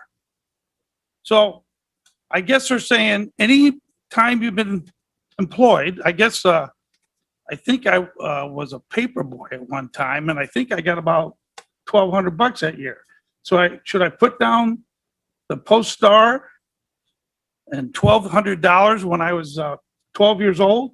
I mean, is that what we're about? That's a ridiculous question, but it's in there. So I'm not sure if everybody's even read all the old forms, but there's pieces in there that just don't make sense. I'm all for transparency. I'm all for the public knowing if there's any conflicts of interest from relatives and so forth. But this is so overreaching, in my opinion, that it's comical. And we cannot expect 3 volunteer ethics board to go through 80 financials of 14 or 15 pages long and determine whether there's conflicts. I mean, that's just not feasible. So I agree that we need to redo this. We need to give the information that the residents want and deserve. I'm 100% for that. And let's cut out the baloney. That's just a bunch of baloney. And I'm not so sure of smart people who decided this before. Comment was made, there must have been smart people who decided it. I'm not so sure they're that smart. So I thank you, Madam Chairman. So at this point in time, again, we are having second round of comment on the amendment to remove Appendix B and replace it with the previous form before we move forward to even talking about the other resolutions. Is that what your comments regarding Supervisor McDevitt? Yes. Please. Yeah, this whole discussion only reinforces why Supervisor Conover's resolution makes sense, okay? We are here discussing all of the issues as it relates to financial disclosure. And when we're negotiating about these issues during a supervisor's meeting, we get a legal opinion the day of the supervisor's meeting, which we're expected to digest and agree or disagree with. So Supervisor Conover makes sense. When we're negotiating this entire process, this entire important issue, and asked to make a quick decision, a little bit gun to the head, plenty of time to come up with it. Now, do I support simplification? I may very well support this in the final analysis, Claudia, but you get a legal opinion the day of the supervisor's meeting. You're supposed to read it. You're supposed to digest it. No, that's not a good, efficient way of doing business. I support Supervisor Conover's resolution. Without objection, if we could do a roll call on Supervisor Conover's vote that is before you, and I'll have our clerk of the board restate the purpose of the amendment. This is to amend Resolution 189 to delete the existing Appendix B and revert to the current longer form Appendix B. Ms. Hogan? No. Mr. Dickinson?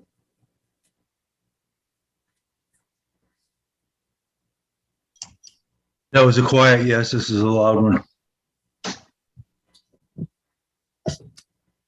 I'm sorry, I didn't get was that a yes or a no? Yes. Thank you. Mr. Merlino? Yes. Mr. Stroud? Yes. Mr. Wild? Yes. Mr. McGowan is still not here. Mr. Beatty? No. Mr. Thomas? Yes. Ms. Shepler? Yes. Mr. Garrity? Yes. Mr. Conover? Yes. Mr. Leggett? Yes. Mr. Diamond? No. Mr. McDevitt? Yes. Ms. Bramer? No. Mr. Bruno? Yes. Mr. Driscoll? Yes. Mrs. Frazier? Yes. Ms. Smith? Yes. Chairwoman Seaver? No. Okay. The motion to amend passes by a vote of 614 in favor, 301 against, and 85 absent.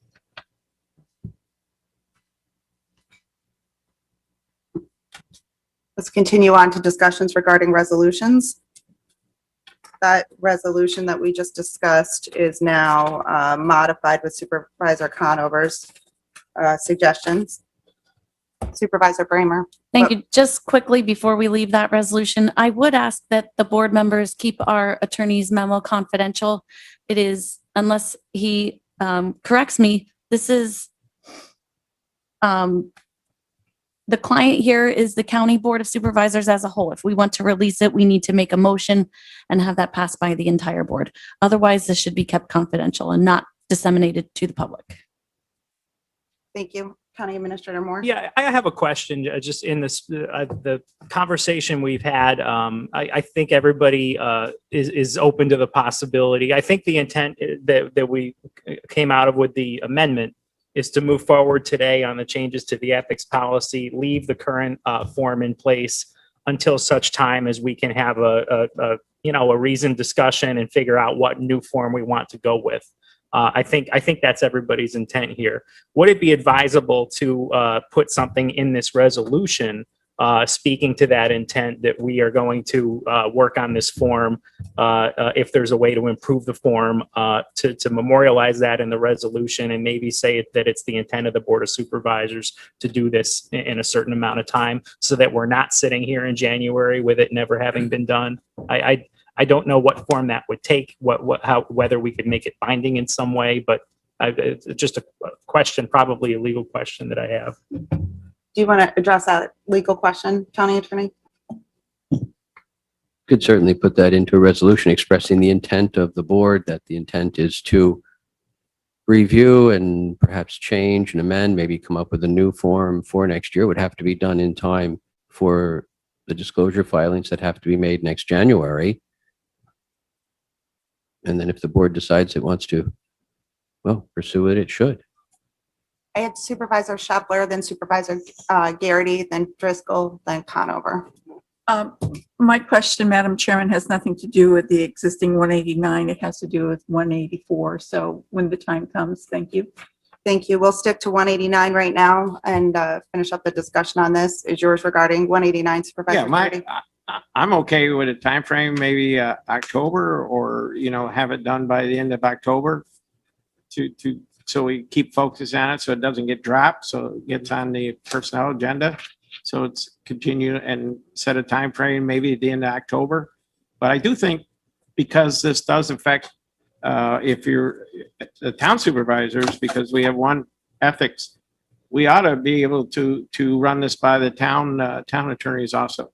So by not being able to take your information to show to the town attorney to offer his input just a tad on this, I think, if that's what you were suggesting, Claudia, we can't go outside of the. Supervisor Garrity, I'm sorry. Oh, I'm sorry. If you would address the chair. Sorry. If that's what Supervisor Bramer was suggesting, we can't take this to the town attorney to look it over.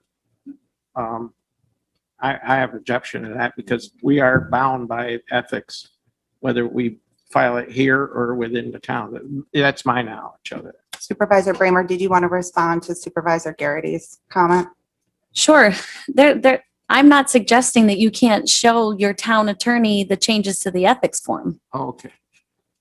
and seek legal counsel. Sure. I don't have a town counsel to turn to, but you do. So you're more than welcome to do that.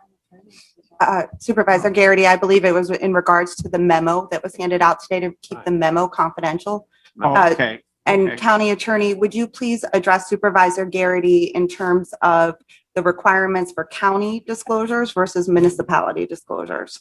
That Yeah. threshold. On that threshold, Thank you. the county disclosure is based on what we have from the general municipal law, and at the town also could come up with their own ethics policies and that they have, which may require their own different disclosures, that the towns have some leeway in that too. On regards to the memo, my intention on the memo part that I drafted was that it be for the board. It's meant as advice from your attorney to you. The forms attached to it, the Appendix B, is part of this resolution, and that's a publicly available form. And also the sample questions I attached at the end, those 3 additional questions, they come from a report, a New York State report, which is available, and that's also a public document. So those parts of my memo are not any kind of strict attorney-client privilege. Those are readily available, and I certainly have no objection to disclosing those. Supervisor Garrity, to fully address your question as well, County Attorney, the follow-up to his suggestion to set a date in October, and I know previously you said it wasn't possible to not have a form. What is your recommendation on putting a date into that? If in fact there is a form that we have attached now, if approved, it would be the previous form. Is that something that would have to then go back before a local law, or can it be amended to have a resolution that would develop a form and attach to the local law without having to go back through a local law proceeding? If you're going to amend this, pass this as a local law now with the changes to the ethics policy in the law that's as Schedule A in Resolution 189, and then include the existing form which existed in Local Law 6 of 2014, and then we're going to change that annual disclosure form later on, I certainly believe it has to go and should go before a public hearing on it in the matter, perhaps in the fall, to do it. In the meantime, then, we shouldn't be dragging our feet on getting a new form put together that can be made the new version and see if it passes and it having been voted on at that time in the future, and see if it becomes our new form for use next year. Yeah, I understand. Understood. Okay, Supervisor Beatty? Yeah, those are all good suggestions. I look forward to the new and improved form. May I make a recommendation that the new and improved form, that we do not redact? Because right now, somebody gets foiled, they can redact. Why don't we really be good at this job and put a form together that there won't be any redactions? It doesn't need to be redacted. That just makes sense to me, but common sense sometimes is not so common. Supervisor Beatty, to be clear, what you're asking is down the road as this is developed, or you're asking for a motion to amend the current I'm resolution? not asking for a motion. I'm just asking, as it's developed, the committee that they put in, that whatever questions that they come up with in conjunction with the county attorney, that redaction is not an option. If it's a question, it needs to be answered. The public deserves that. They don't deserve to see redactions. I think that's common sense. Okay, other comments? Supervisor Conover? Yeah, I mean, I think, I don't think there's a motion on the floor, but just general discussion. I think a sunset provision within a local law is not a wise thing to do. You certainly have this supervisor's commitment to participate if it's coming through personnel, which is Ms. Bramer is chair of. It can be a standing line item on the agenda. We can deal with it at every personnel or special personnel committee meeting or any workshop that we care to prepare on this. And certainly, I think that now that our county administrator is perhaps going to be fully engaged on this issue as well as all of the other issues he has to deal with. But and as for the letter from our attorney, I think that I don't know that I completely understand the advisory put out by Ms. Bramer. Obviously, I'll adhere to it until I hear otherwise. But it sure would be nice to share this information with our town attorneys. But if we're being cautioned that we should not or cannot do that, I certainly will adhere to that unless I get advice from the county attorney or others otherwise. But just as an aside, it sure would be nice to be able to share this. But if we can't, we can't. So I would say that they certainly have me on board. I'm willing to participate. I'm willing to do my fair share as usual. And I know others on the board will as well. Thank you. Oh, noted. Supervisor Bramer? Thank you. I can certainly bring this back up to personnel. And I would appreciate people's support in working on that. I know Supervisor Conover, as I said, is sincere with his comments. Thank you. Supervisor Stroud? All right, just for the sake of clarity, 189 today that I and everyone else here will be voting on is A, as it's presented, B, the old disclosure form, nothing changed, and C, which is nothing's changed. Okay. But I do have a question on section A when we get to it. Supervisor Stroud, I believe we're at it. Okay. All right. On section A, section 8, which talks to recusal and abstention.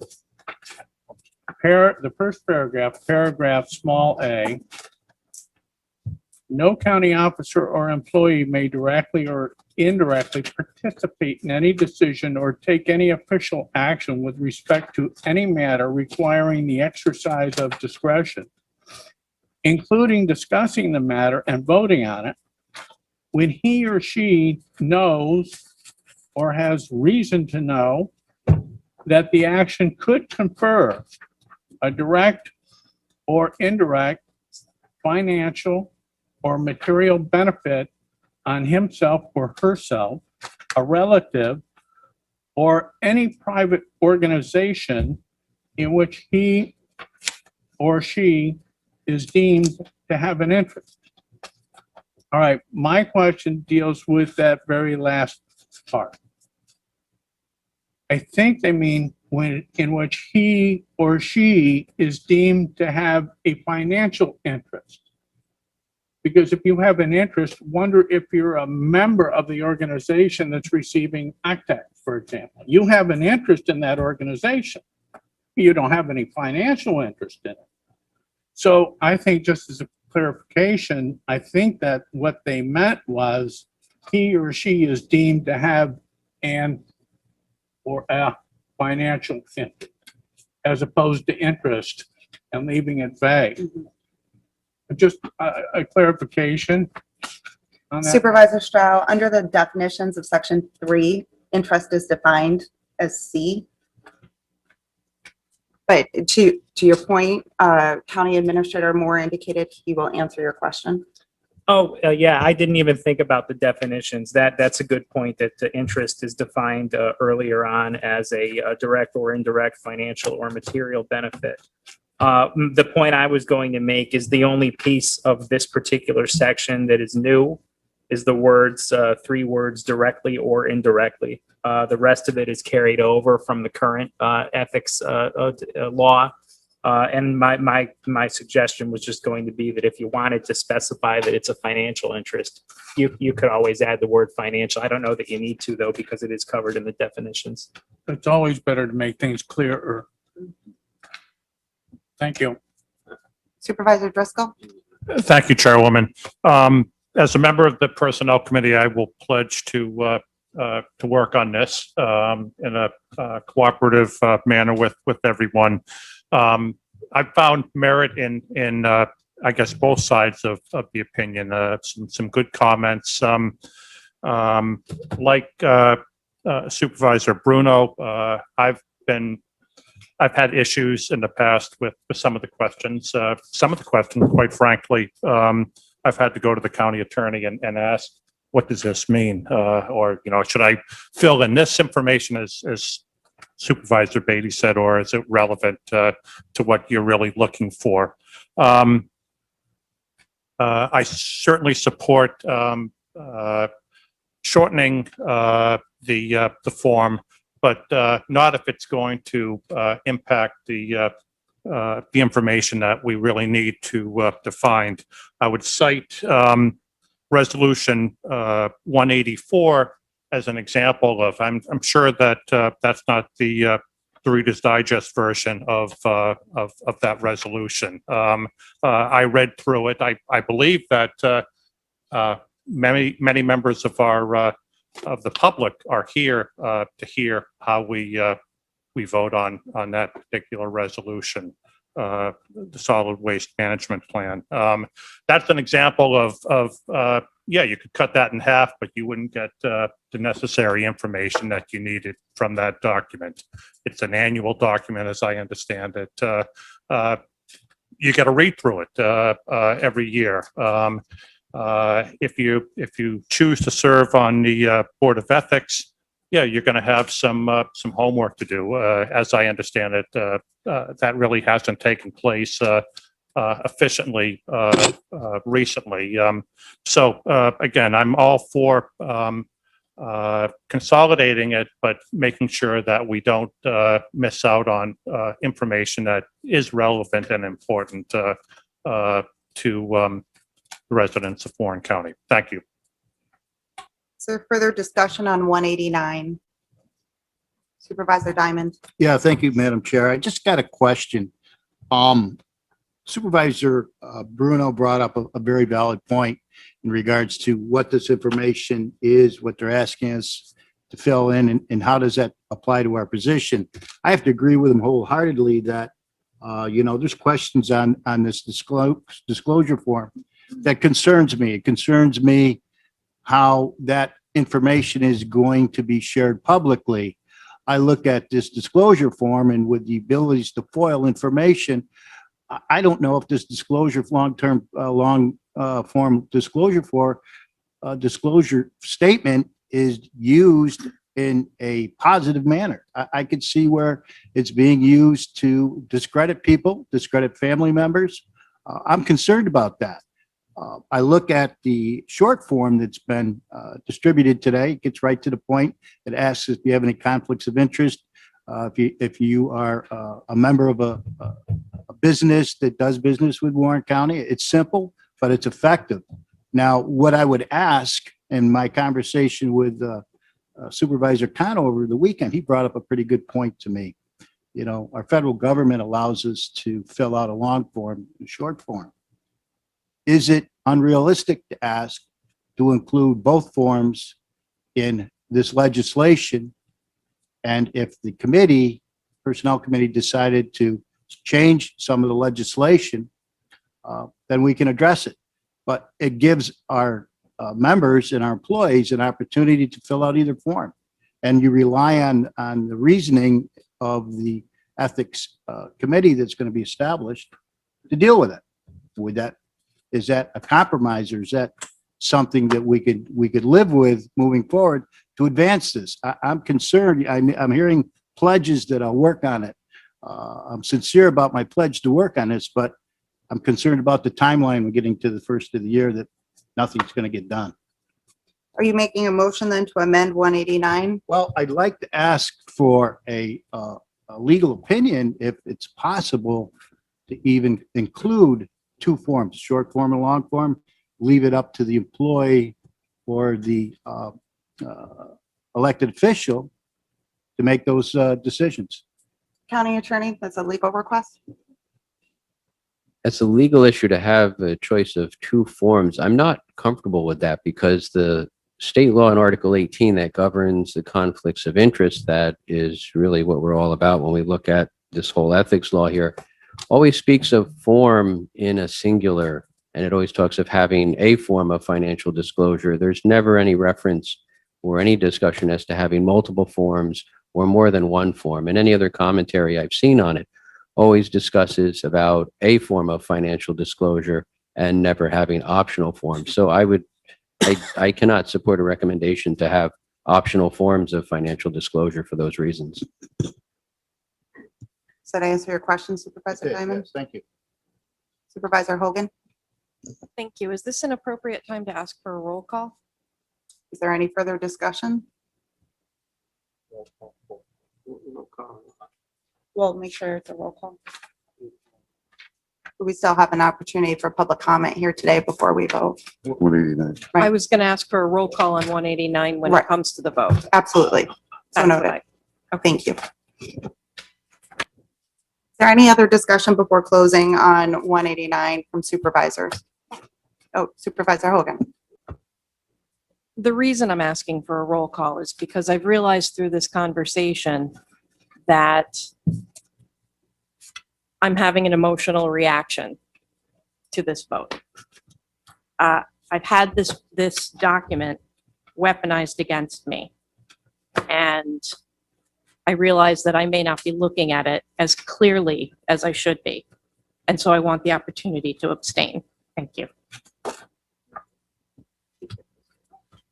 On 189? Yes. Yes. Supervisor Shepherd. I don't even know if this is appropriate at this point in time or not. But would it be possible to table 189, put it back into committee, and let them come back with a fresh set of perspectives and recommendations, taking into consideration everything that has been opinionated here this evening or this morning?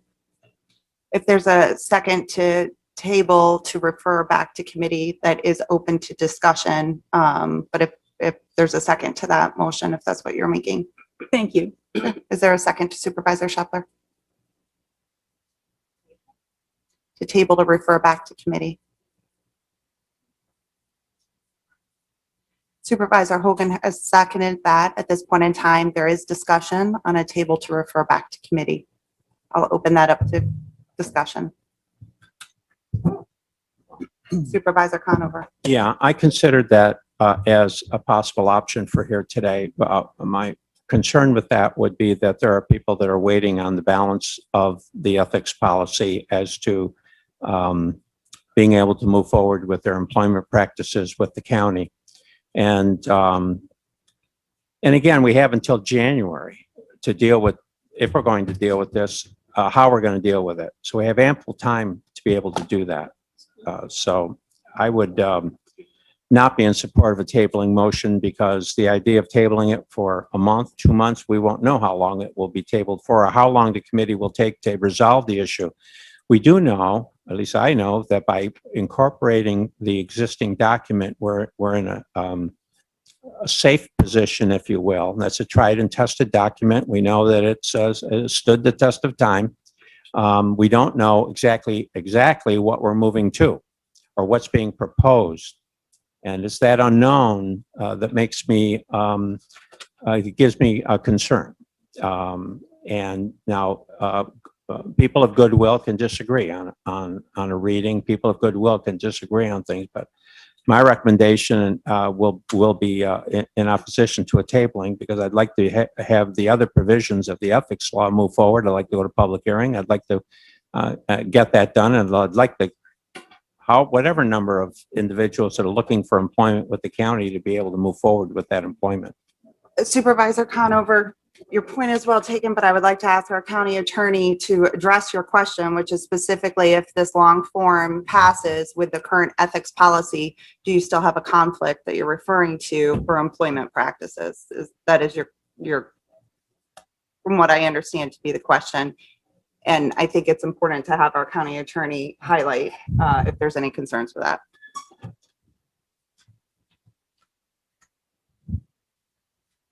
If you give him just a moment, please.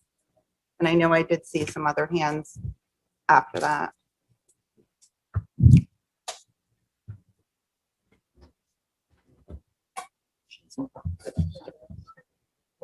You can go ahead.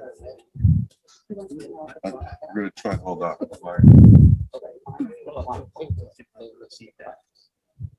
Supervisor Conover, would you please repeat what the concern is? Well, the concern is that if we table the legislation, our existing nepotism policy, as previously stated by the board and by our legal staff, would prevent departments from hiring people, even if they were within a competitive class of civil service. Under the existing provision, we would be able to, if it were to pass and go through the public hearing and pass it, we would be able to do that.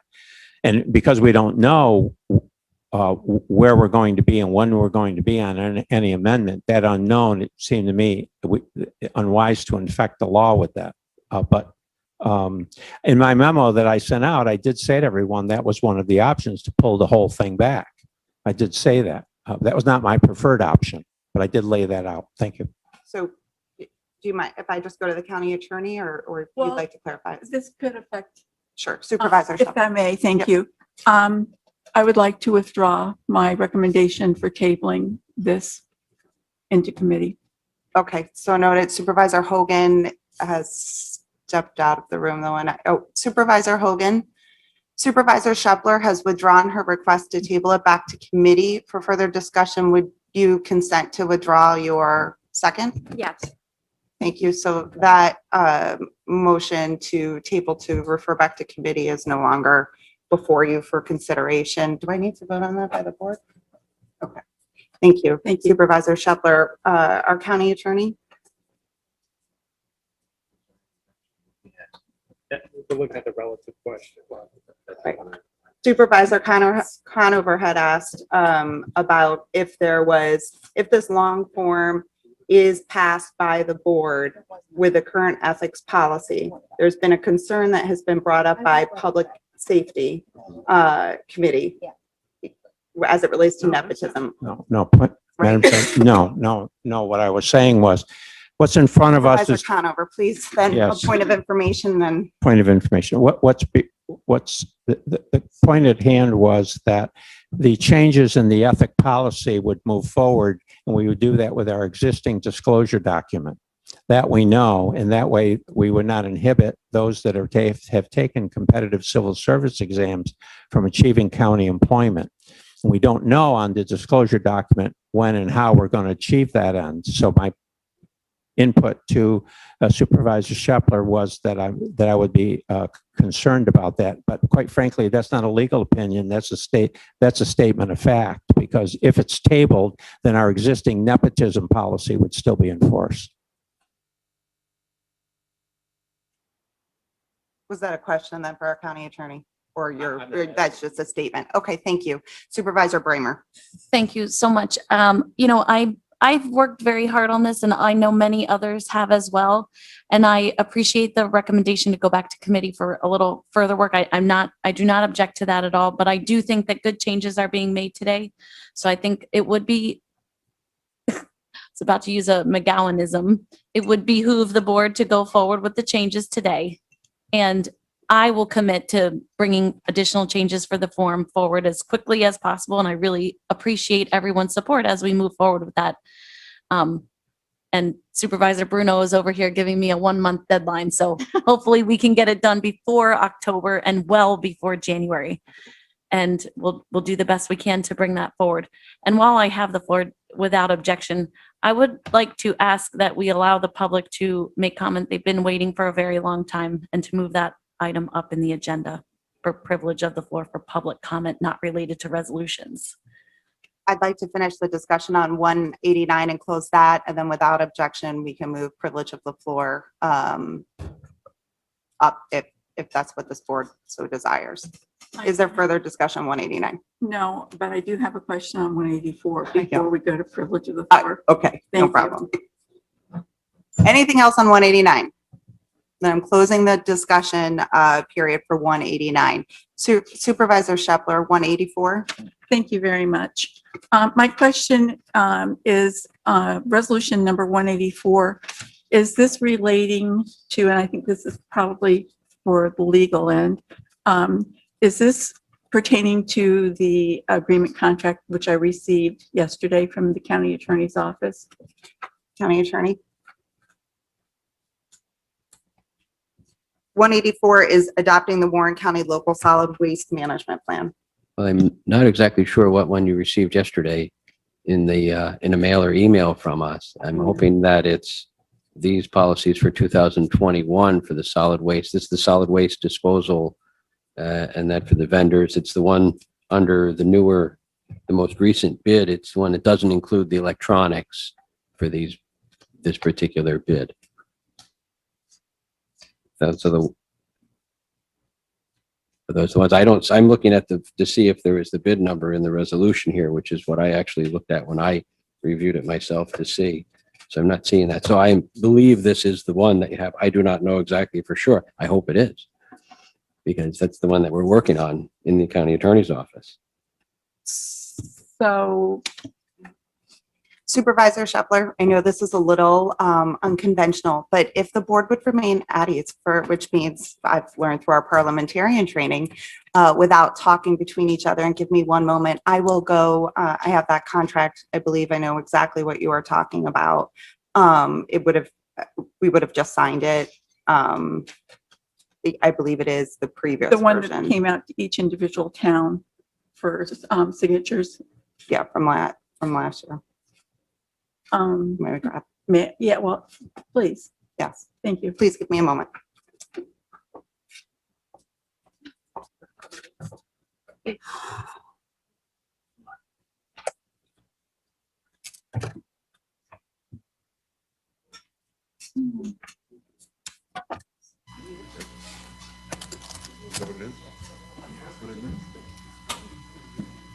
What are we doing? I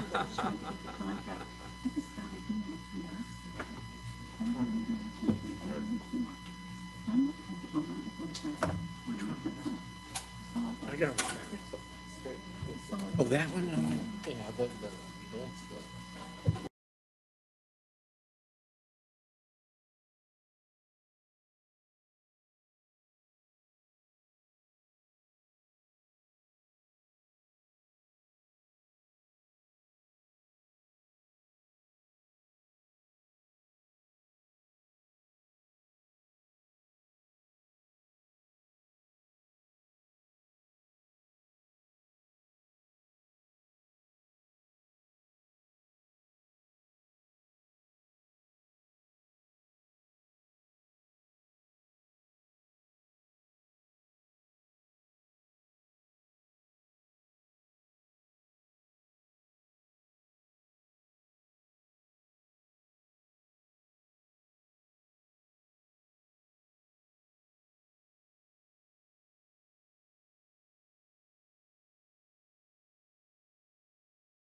Orders.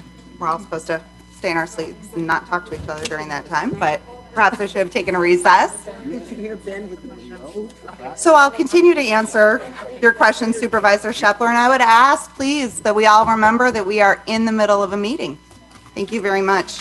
Supervisor Shepler, to address your question, the contract that you received the other day was as a result of Resolution 526 of 2020.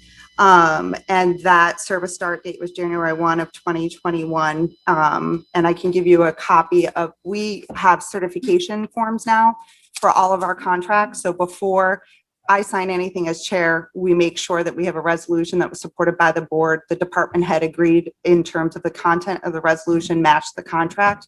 And the county attorney's office has in fact reviewed it and said it's correct. And if there's any questions that comes back, it's filed in the chair's office as well. So may I give you this copy and see if we're talking about the same thing? Thank you.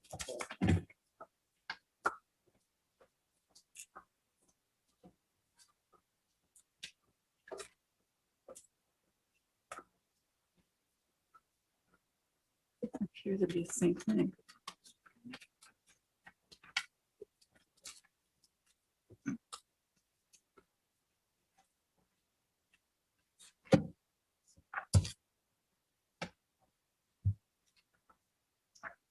And Supervisor Bramer, to your request to table the ongoing discussion of resolutions before we get to privilege of the floor for resolutions, may I have you clarify what your request is for a motion to table the order in front of us?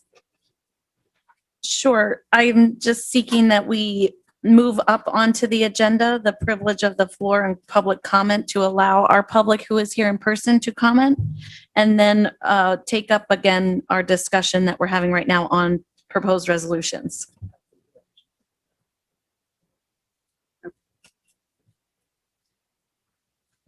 Thank you. Supervisor Shepler, did that? That's fine with me. Thank you. We'll come back. And then right now I'm going to ask for a motion to table that, the motion to table immediately to address other business is not debatable. And at this point in time, unless there is objection to this, I would like to ask for a privilege of the floor for those that are here in person today that would like to be heard prior to us going back to continue our discussion on resolutions. Is that agreeable with the board? Thank you. I'm so sorry that we've kept you waiting as long as we have. However, we have lots of business in front of us, and we appreciate the ability to have discussion and dialogue with each other. I would like to invite whomever would like privilege of the floor to come to our podium, and please state your name and provide us with your comments. Morning, afternoon, it is now, I guess. I've been here since this morning. My name is Beth Fitzgerald Wadley, and I'm not here to talk about 184 or 189. I'm here to talk about diversity in our communities, which I've been listening, and I've heard a lot of the words tossed around here today: diversity, inclusiveness. These are very important words to me. I have a little speech I wrote. I'm going to be really quick. I'm just going to read it. While I am a believer in free speech, I do not feel that hate speech that targets a marginalized group is appropriate by anyone at any time, especially by a member of governance. My complaint is in regards to comments and transphobic memes shared by Mr. William Van Ness, who is a Republican commissioner of Warren County Board of Elections and former co-chairman of the Warren County Republican Committee. When the comments were made and brought to my attention, I did speak with Mr. Van Ness personally. I reached out to him as a human being. I had hoped that my conversation with him would make him understand the impact of his words. Our conversation quickly went sideways. At that point, he kind of chuckled when I said I wanted to speak with someone else. And his response to me was, "I am the commissioner." at that point, I said, I'm a woman who is like a dog with a bone. I'm not going to let it go. And I won't let it go. As I said, he shut me down immediately. I then messaged the Department of Elections to have someone else reach out to me. The next day, I received a text from Mr. Vaness, whereupon he attempted to defend his remarks to me. And at that point, went back into his social media and manipulated his posting to reword it. I have included documents of all of this, his text to me, my response back to him, and screenshots of all of the harmful, hurtful, hateful things that he promoted on his personal Facebook page. Now, let me say that we all have a right to have an opinion and a personal opinion. But when I go on my Facebook page, nowhere does it say that I am a representative of an administration such as this. And it's glaring right on the front page of his profile. His contacting me in itself is inexcusable because he wanted to keep me quiet. And I did tell him that I plan to take this all the way through, take it to a public forum. And I'll be honest with you, the Post-Star is going to interview me after this is over. The murder rate of transgender people in 2020 rose from 2019, and most of the crimes that were committed were against transgender women. The suicide rate for transgender people is 10 times the national rate. We need to do better. While I reside in Saratoga County, I have always worked in Warren County.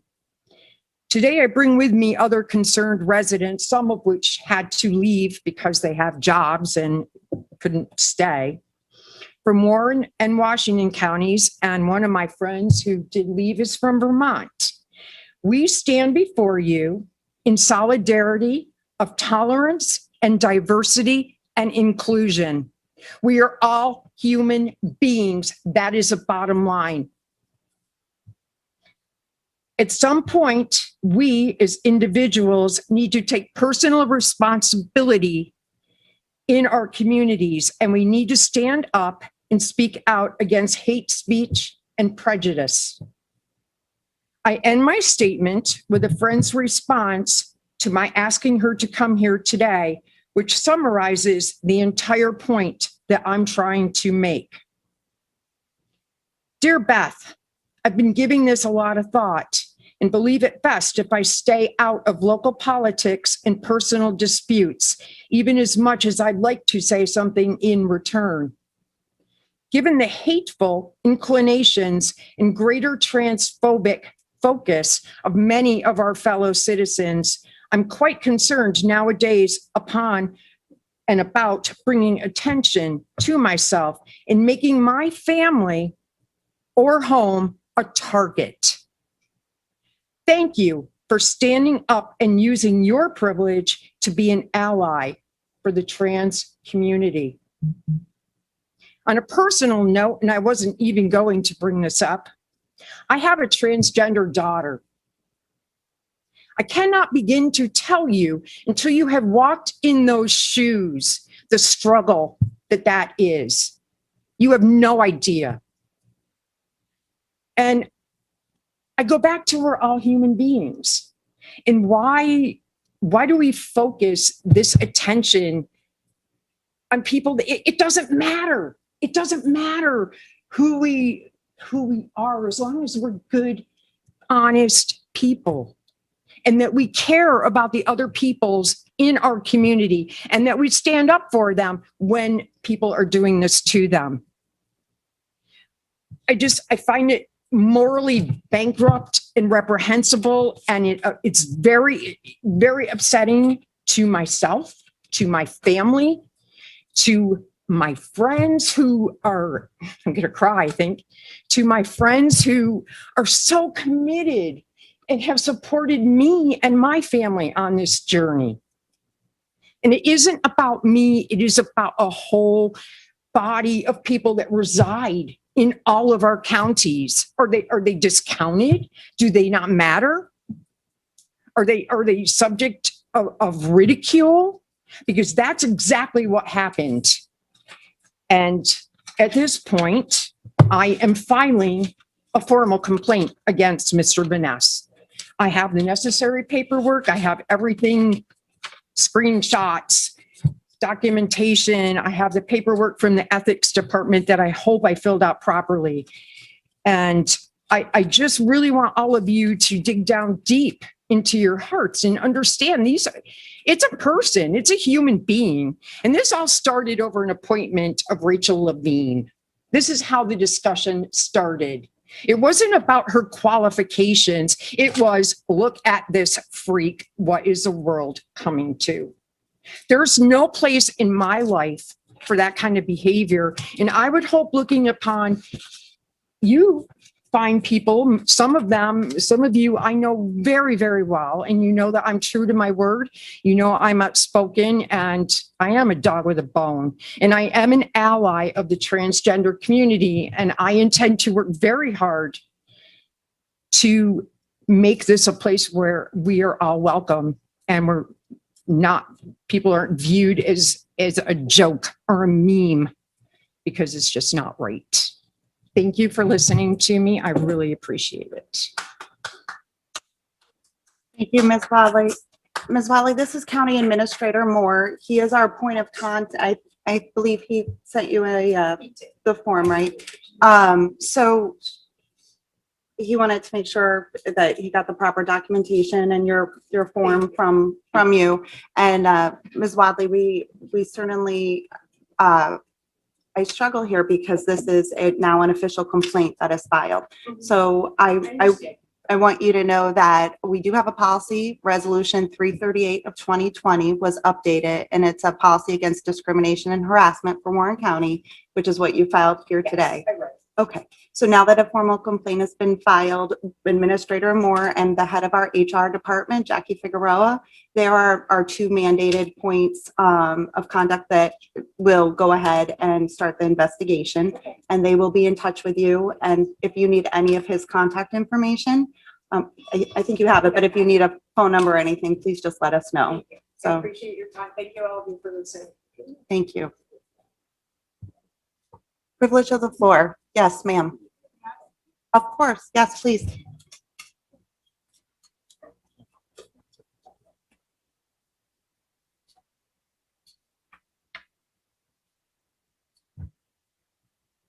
Thank you for the opportunity just to be brief. My name is Sarah Carpenter, and I am a resident of Warren County. I recognize a few of you. I do not have anyone in my family who's transgender, and I don't claim to understand what that struggle is like. But I also believe in the dignity of every human being, and I'm ashamed that my county government has people working for them that would be, I don't know, so unkind. I believe that whatever you do to the least of my brothers and sisters, you do unto me. And I hope that the county will take this complaint seriously. Thank you. Thank you for your comments, and please know that all complaints filed here at the county we will take very seriously. Are there other comments from privilege of the floor?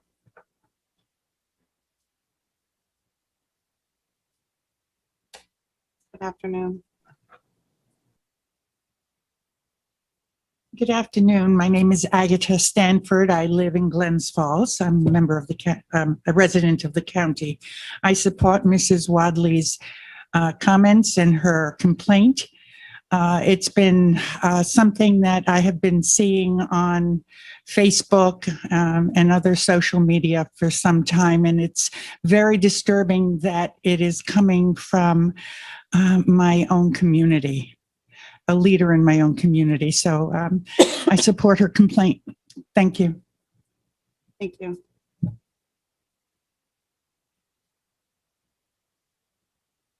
Any other privilege of the floor?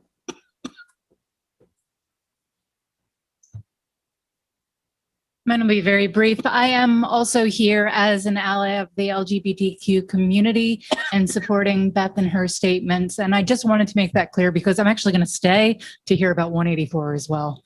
So. Thank you.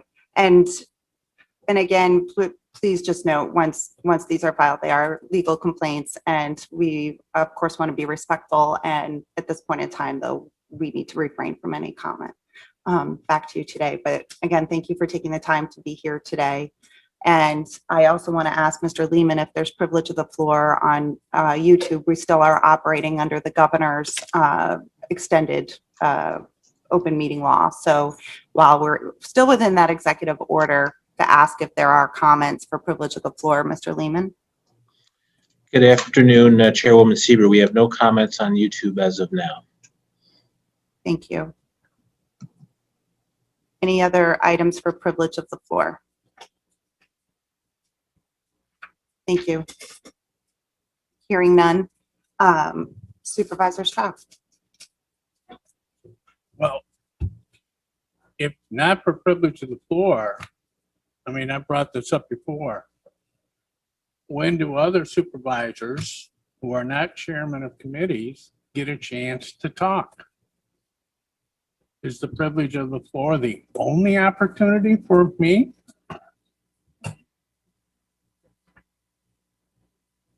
And if this is privilege of the floor and we're not going to have another privilege of the floor, then perhaps now is the time for me to talk. I don't know. Are you asking me that question, Supervisor Strauss? Yes, I am. Thank you. We had a motion to table our business that we were in the middle of so that we could certainly accommodate people that have come to speak in person here today during privilege of the floor. I think the intent was to Supervisor Bramer to address the public that was here. We have an announcements period during our board, and we also have a both the public comment on proposed resolution, and then privilege of the floor for supervisors as well as we proceed through our agenda today. So if you would bear with us so we could go back to the discussion of resolutions, and we'll certainly continue down our regular agenda. Okay, thank you. I was just trying to assure my opportunity to say something. Yes, sir. At this point in time, we'll return back to our regular agenda without objection. Thank you. Before I call on any other supervisor, I would like to go back to 184, or excuse me, I think I have one, is it 184? Yes, for Supervisor Shepler, and to see if your question was answered with that contract that you received. Not clearly, no. I guess the question I had was, is the contract which I received via email from the county attorney's office is not tied to 184, or is it tied to 184? Our county attorney would have emailed that out. We'll ask him to answer it. The contract you have would have been tied to the previous resolution authorizing that contract. So that's the best answer I can give at this point. The contract you have there from that RFP having been authorized by a previous resolution, that would be whatever that resolution is. And if it's related to a solid waste plan, the solid waste plan in place at that time when that resolution was passed and the contract authorized under it. If you don't mind, I think Supervisor Bramer has some information that might help clarify that, if that's okay with you, Supervisor Shepler. Okay, Supervisor Bramer. Thank you, Chairwoman. I wouldn't presume to have the answer on the contract question, but I know that Kevin Hajos was listening in, and I think that he can provide us some overall scope on what the solid waste management plan is. It's my understanding that it doesn't authorize a specific contract like that. It's more about how we're managing our overall waste streams in the county and trying to implement some of those new changes that we added about the recycling coordinator and educating people on recycling and that sort of thing. And I would ask if Mr. Hajos is still on, that he be allowed to speak to the plan. Okay, in one moment, Supervisor Conover, were you going to respond to Supervisor Shepler? I was going to Through try the to chair. help. Is what you have in front of you, a contract dealing with your transfer station? Yes. Yes, Warren County handles the public bidding for services for our transfer stations out in the towns, both in terms of disposal, pickup, that kind of thing. And so I haven't seen it, but I suspect what you have in front of you deals with that. And while that whole process is discussed in our solid waste plan, that specific contract is not tied to the solid waste plan. No. Thank you. I appreciate it. Thank you for everyone's patience as we put aside the rules of the board for a moment to have that dialogue and for your help, Supervisor Conover, and for the clarity, Supervisor Shepler. Kevin Hagos, are you with us? I am with you. Great. Supervisor Bramer wondered if you could talk a little bit about 184, please. I can. So 184, as you all know, I've been working on probably for like the last couple of years now, actually since 2018, the local solid waste management plan. Supervisor Bramer said exactly what that plan is. It's a future planning tool. It has nothing to do with any of the contracts for hauling. Although they may be mentioned in there on what we do with each one of the towns, it is not tied to any contract. This is a plan that DEC requires to do every 10 years. And DEC, as of probably about a month ago, gave us the final kind of blessing that they were okay with the plan. And the next step on our end was to adopt the solid waste plan that I've created and they've approved. So that's where we're at right now. That's what 184 is to adopt this local solid waste management plan. And I happen to hear Supervisor Driscoll say, it's annually. It's not annually. We do a biannual update, every couple of years. And then in 10 years from now, we'll look at what we achieved in this plan and maybe things that we haven't achieved. And then we'll start the next 10 years. Thank you, Supervisor Hagos. Let's stay on 184 right now. Are there other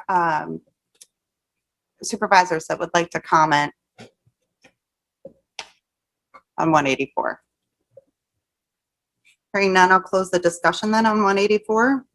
So discussion on other resolutions before us today. Supervisor Thomas. Thank you, Madam Chairwoman. I have I don't know if it's a question or a request on resolutions 171 and 172. These are things that have been bid out and we're about to enter into contracts, and I see no dollar amounts here, and one of these is able to be renewed for 4 additional years. I would just request that these resolutions show at least some sort of a dollar amount for these contracts. Thank you. County Attorney, would you please address Supervisor Thomas's concerns on 171 and 172?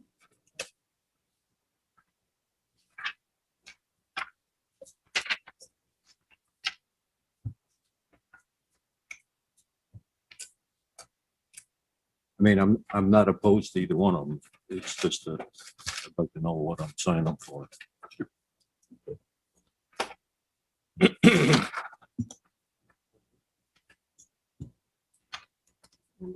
I see these are both from bids. One of them is bid 17-21. The other is RFP bid -1821.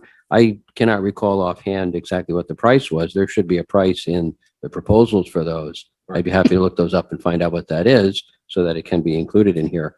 I do see, let's see, cost and recovery pursuant to the terms and provisions of the bid documents and proposal. That in a very general way, without a specific price, does say that it would follow whatever the terms are of the proposal and the bid documents. If there is a specified price in there, we would include that price in our contract, but I don't see one in here. I am more comfortable drafting contract documents when the board has approved a definite price. Supervisor Thomas, I'll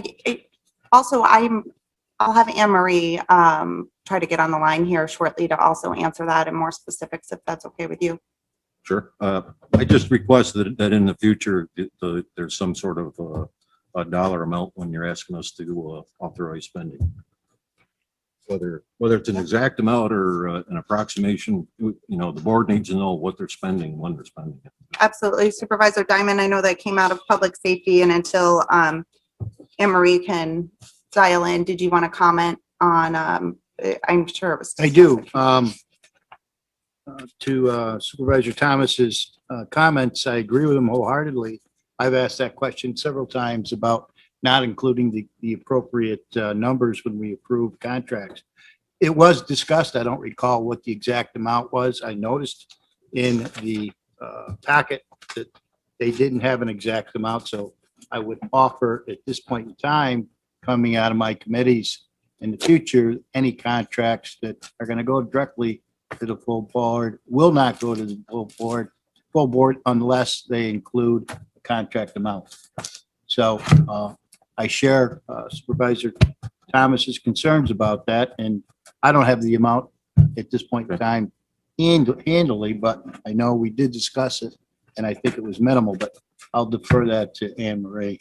Okay, our county administrator also would like to try to clarify.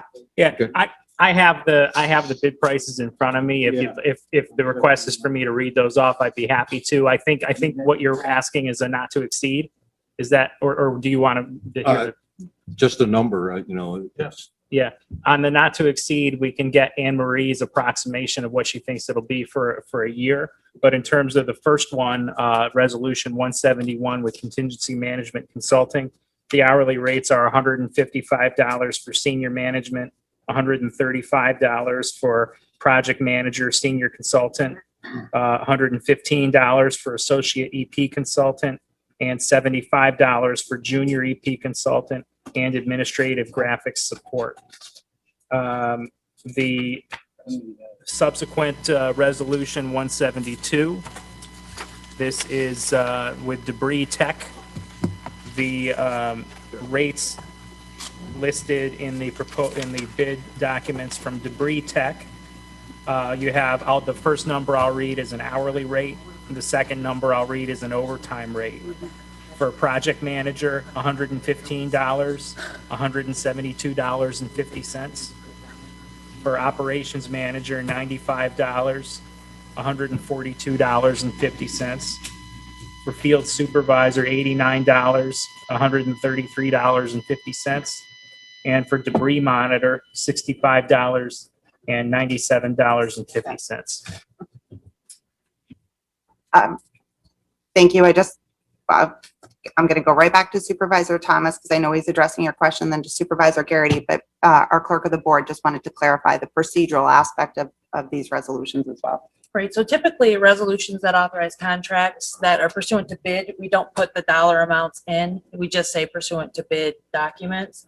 So maybe the answer is, instead of writing the dollar amount in, maybe we can just include the bid documents as a Schedule A going forward. That way it's very clear to everyone and we're not reinventing the wheel there. Right, or as the county administrator suggested, not to exceed number. Great. Did you have something else you want to add? Okay. Either way. Okay, Supervisor Garrity. I just thought in committee, we did discuss these. We did. We did discuss them because I wasn't aware that we ever had to use this type of service. Mm-hmm. So I think the question was asked, what type of services they do and do we use them often? I don't think it's something we use very often. We don't. Supervisor Diamond. Thank you, Madam Chair. I do recall that, and it did come in the form of a bid tabulation sheet that Ryan is reading off of, and I would like to see these bid tabulation sheets included in our agendas for the full board, regardless of how much the money it is, just to have it there. Maybe going forward in the future, that would work. Thank you, Supervisor Garrity. Yeah, Madam Chairwoman, that was my point. I think these were hourly rates. There was no, and I can't remember, because I think I did ask the question, do we really have these situations where we use these vendors? And I don't know, maybe we could get a history of what we spent with these vendors in the past, but I wasn't realized. Sure. I did know we did discuss it in yes, we did. Supervisor Diamond's meeting. What I would ask then is that Supervisor Diamond leave some of this information as a pending item on your agenda to go back and just talk about the vendors that have been used in the past. Supervisor Beatty, if in your government ops, that you please take up the issue of a resolution that states with, as we move forward, that the bid tab sheets would be attached to resolutions of Schedule A's. And Supervisor Thomas, in this case, would you like to make a motion to have Resolution 171 and 172 attach the bid tab sheets as Schedule A's? Sure, I would make that motion. Okay, is that motion seconded? One second. Thank you by Supervisor Diamond. Is there any discussion? All those in favor? Opposed? Recused? Thank you. That carries. 171 and 172 are now amended to include the Schedule A attachments of the bid tabulation sheets. Thank you, Supervisor Thomas. Is there any other discussion on 171 or 172?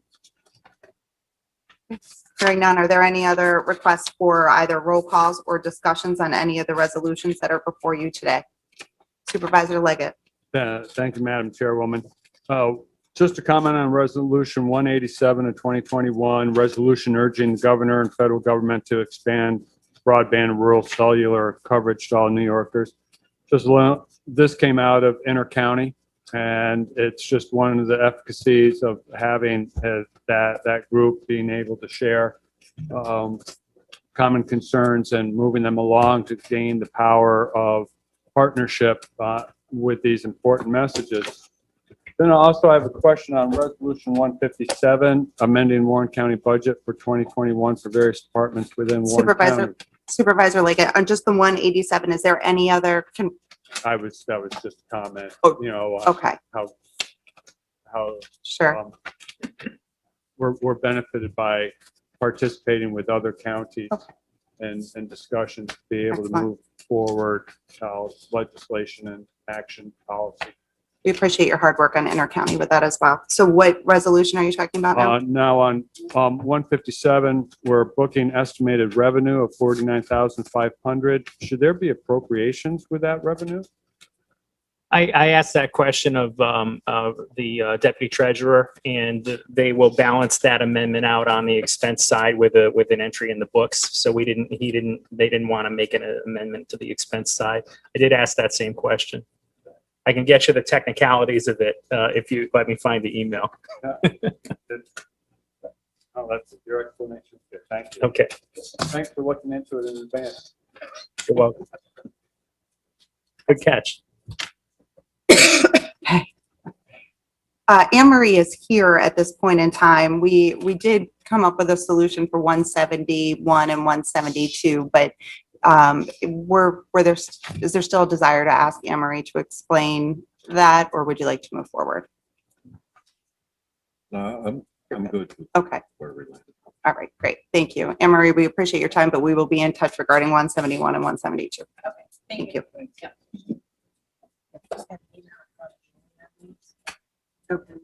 Oh. Yeah. Ms. Allen has received an email from Julie Butler with our purchasing department regarding this, so she wants to just make sure this is read into the record. She says, if the board wants to have a dollar amount in the contract, I would recommend putting in the budgeted amount as the not to exceed. There's no dollar amount for either of these RFPs. Supervisor Thomas, you're good as is right now? The tab sheets would be great. Okay, thank you. Okay, other discussion on any other resolutions before we vote? Any other roll calls? I also want to make sure that I ask for any public comment on the resolutions that are before us today before our vote.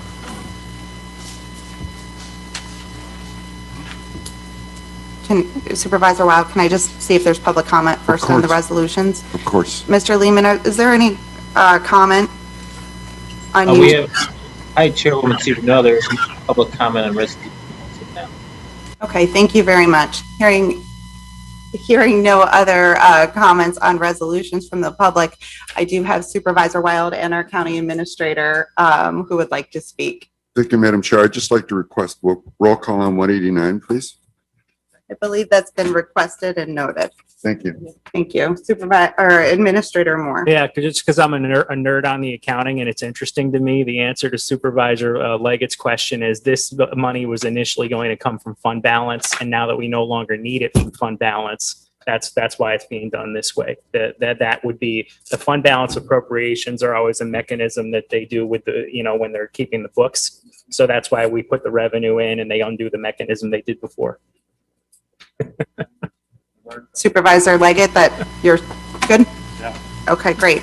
All right, hearing nothing else before us for discussion regarding our resolutions for today's board meeting, I will ask for our voting on the resolutions to begin. Okay, Resolution 156, making supplemental appropriations. Ms. Hogan? Yes. Mr. Dickinson? Yes. Mr. Merlino? Yes. Mr. Stroud? Yes. Mr. Wild? Yes. Mr. McGowan is absent. Mr. Beatty? Yes. Mr. Thomas? Yes. Ms. Shepler? Yes. Mr. Garrity? Yes. Mr. Conover? Yes. Mr. Leggett? Yes. Mr. Diamond? Yes. Mr. McDevitt? Yes. Ms. Bramer? Yes. Mr. Bruno? Yes. Mr. Driscoll? Yes. Mrs. Frazier? Yes. Ms. Smith? Yes. Chairwoman Seaver? Yes. Resolution passes. Resolution 157, amending Warren County budget for 2021 for various departments within Warren County. Ms. Hogan? Yes. Mr. Dickinson? Yes. Mr. Moreno? Yes. Mr. Stroud? Yes. Mr. Wild? Yes. Mr. Beatty? Yes. Mr. Thomas? Yes. Ms. Shepler? Yes. Mr. Garrity? Yes. Mr. Conover? Yes. Mr. Leggett? Yes. Mr. Diamond? Yes. Mr. McDevitt? Yes. Ms. Bramer? Yes. Mr. Bruno? Yes. Mr. Driscoll? Yes. Mrs. Frazier? Yes. Ms. Smith? Yes. Chairwoman Seaver? Yes. Resolution passes. Resolution 188, amending tables of organization and Warren County salary and compensation plan for 2021. Ms. Hogan? Yes. Mr. Dickinson? Yes. Mr. Merlino? Yes. Mr. Stroud? Yes. Mr. Wild? Yes. Mr. Beatty? Yes. Mr. Thomas? Yes. Ms. Shepler? Yes. Mr. Garrity? Yes. Mr. Conover? Yes. Mr. Leggett? Yes. Mr. Diamond? Yes. Mr. McDevitt? Yes. Ms. Bramer? Yes. Mr. Bruno? Yes. Mr. Driscoll? Yes. Mrs. Frazier? Yes. Ms. Smith? Yes. Chairwoman Seaver? Yes. Resolution passes. Resolution 189, introducing proposed local law number 5 of 2021 entitled A Local Law Amending and Updating Local Law number 6 of 2014, Warren County Ethics and Disclosure Law as amended. Ms. Hogan? Abstain. Mr. Dickinson? Yes. Mr. Merlino? Yes. Mr. Stroud? Yes. Mr. Wild? No. Mr. Beatty? Yes. Mr. Thomas? Yes. Ms. Shepler? Yes. Mr. Garrity? Yes. Mr. Conover? Yes. Mr. Leggett? Yes. Mr. Diamond? Yes. Mr. McDevitt? Yes. Ms. Bramer? Yes. Mr. Bruno? Yes. Mr. Driscoll? Yes. Mrs. Frazier? Yes. Ms. Smith? Yes. Chairwoman Seaver? Yes. Resolution passes. Resolution 193, amending Resolution 384 of 2020, which established capital project number H402, airport snow removal equipment building construction, to correct the funding sources and amending the Warren County budget for 2021. Ms. Hogan? Yes. Mr. Dickinson? Yes. Mr. Merlino? Yes. Mr. Stroud? Yes. Mr. Wild? Yes. Mr. Beatty? Yes. Mr. Thomas? Yes. Ms. Shepler? Yes. Mr. Garrity? Yes. Mr. Conover? Yes. Mr. Leggett? Yes. Mr. Diamond? Yes. Mr. McDevitt? Yes. Ms. Bramer? Yes. Mr. Bruno? Yes. Mr. Driscoll? Yes. Mrs. Frazier? Yes. Ms. Smith? Yes. Chairwoman Seaver? Yes. Resolution passes. Resolution 194, authorizing transfer of town of Johnsburg, tax map I need a parcel cheeseburger. number 2.-2-68 to the town of Johnsburg for highway purposes. Ms. Hogan? Yes. Mr. Dickinson? Yes. Mr. Merlino? Yes. Mr. Stroud? Yes. Mr. Wild? Yes. Mr. Beatty? Yes. Mr. Thomas? Yes. Ms. Shepler? Yes. Mr. Garrity? Yes. Mr. Conover? Yes. Mr. Leggett? Yes. Mr. Diamond? Yes. Mr. McDevitt? Yes. Ms. Bramer? Yes. Mr. Bruno? Yes. Mr. Driscoll? Yes. Mrs. Frazier? Yes. Ms. Smith? Yes. Chairwoman Seaver? Yes. Resolution passes. Thank you. And you just need a collective on the rest. We have a collective vote, all in favor on the rest of the resolutions. Yes. Aye. Any opposed? Abstain? That carries. Thank you. At this point in time, let's move on to privilege of the floor from our supervisors that are here today before announcements. Supervisor Hogan. Thank you. I want to echo what you said at the beginning of the meeting, Chairwoman Sieber, and extend deepest gratitude to Administrator Moore from myself and the town of Johnsburg for all that you've done for all of us through this pandemic. Your information's been indispensable and your leadership has been exemplary. So thank you. Thank you to the board for your support. Thank you. I mean that. Thank you. Other comments? Uh-huh. Supervisor Stroud. Yes, the city of Glens Falls and the town of Queensbury have been working very hard at going forward with an event that signifies the importance of those who have given their lives for the benefit of the rest of us, and that's Memorial Day. Memorial Day this year is May 31st, Monday, about 8 days from now. And as you probably know, I announce this every year, and it is of the greater community's interest that we put together a parade and ceremony dedicated to that theme. This year's theme is Our Flag Waves for Those Who Never Waver. And it is a parade and ceremony, and we have outreach programs with the local schools, and we have a poster contest, we have essay contests, and I would like to share these beautiful posters with you. You're going to see them, if you haven't seen them already, all around the county. Here is Emma Guyette. Is this coming out all right? She's Queensbury School, first place. Thank you, Emma. And as you can see in the bottom of Emma's, or perhaps you can't see, I'll read it to you. Please use COVID protocols, wear your mask, and stay 6 feet apart. Now, we're supposed to have a meeting at 1 o'clock, Brian. We're a little late for that, to discuss the parade and the COVID protocols. We did put together a plan. We being, Mayor Hall, Amy Collins, Joan Aldis, our veterans, Tim Benner, Carl Fosco, Bill Trombley, Tim McNulty, worked very hard at putting together a COVID plan for this. We have also, in no particular order, Noah Harris, and he was Glens Falls' first place. And he too has that COVID, please wear a mask, keep your social distancing. Here we have Casey Maxwell, Glens Falls second place.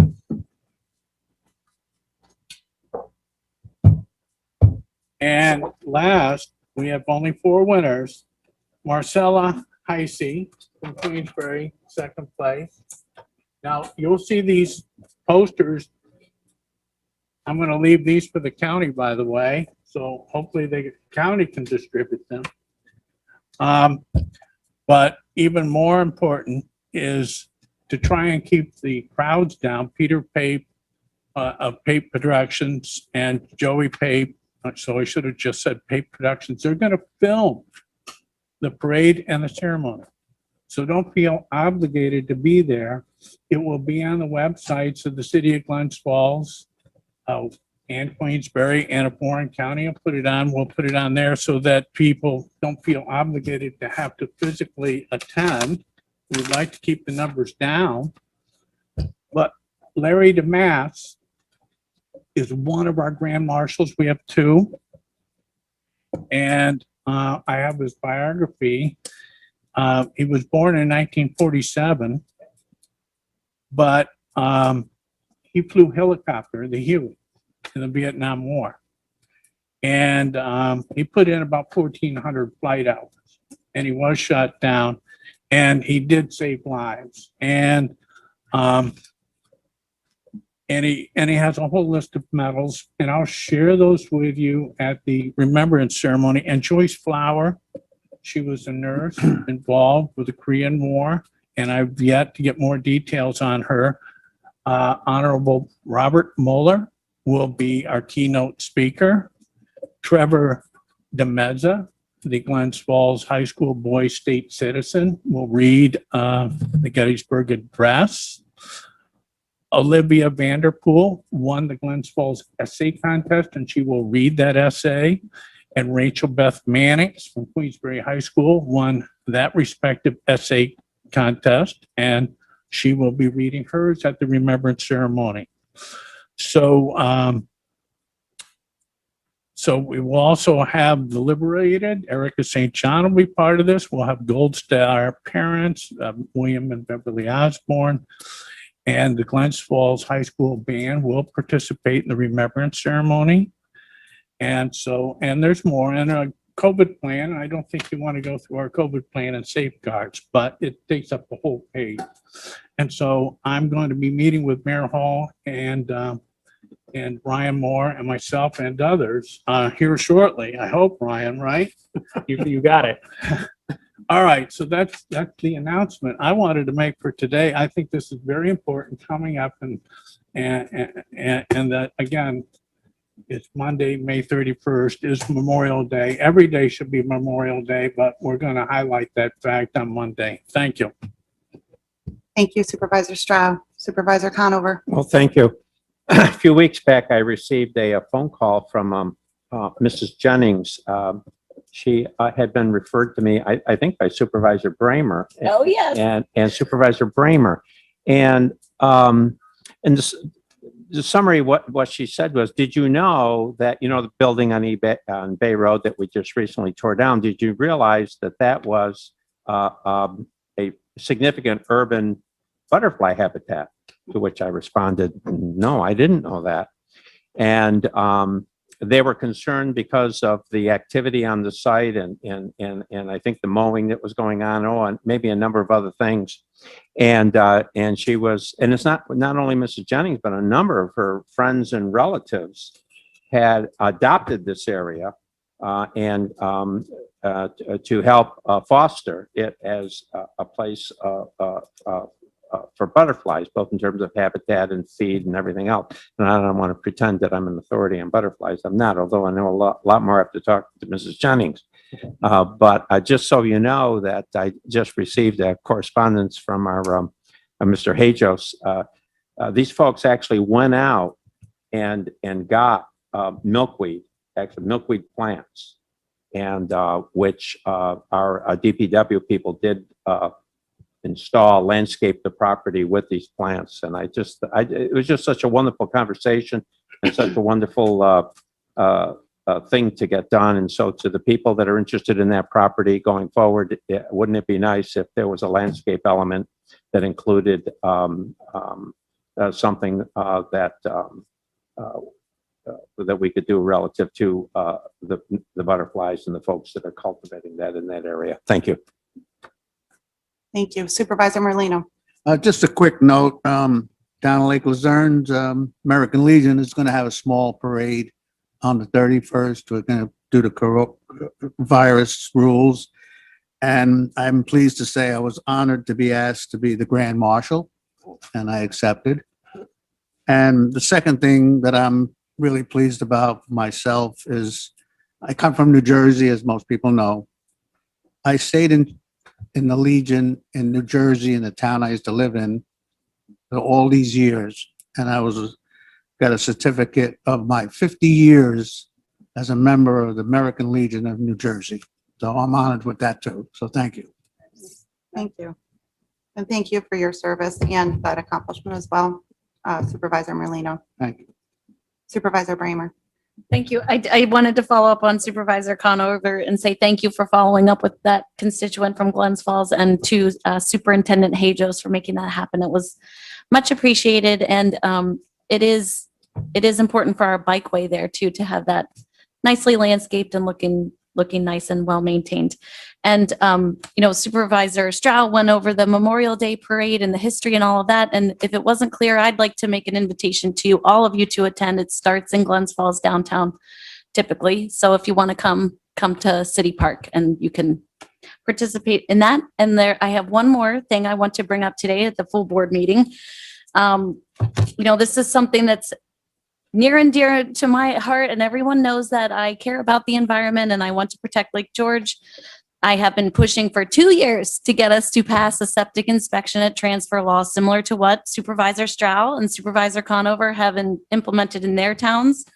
And while I certainly agree that the state should be stepping up to the plate and coming up with regulations for septics around the entire Lake George basin, Dave Wick, who's the executive director, just put something in the paper in the Times Union this week that said they're going to study it. It's going to take some time, and they're not going to have regs tomorrow.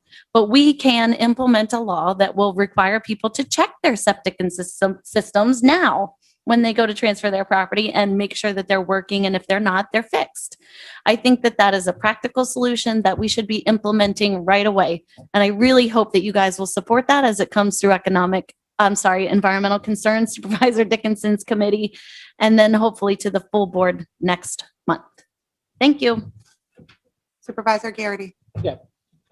We're not able to have our Memorial Day parade up in Warrensburg, but at 10 a.m. at the cemetery on Hudson Street, we will be having a ceremony with the American Legion to honor our veterans.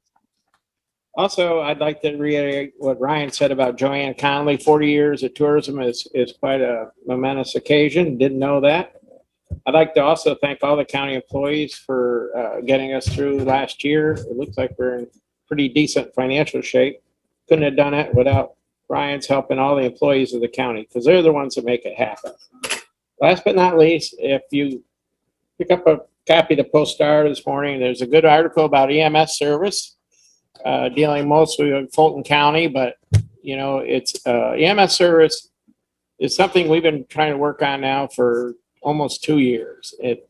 It's like it's not easy to get there, but we really need to get a countywide, I believe, a countywide service, something that's stable, where we get a stable workforce with some benefits, rather than having everybody be working through a temp agency.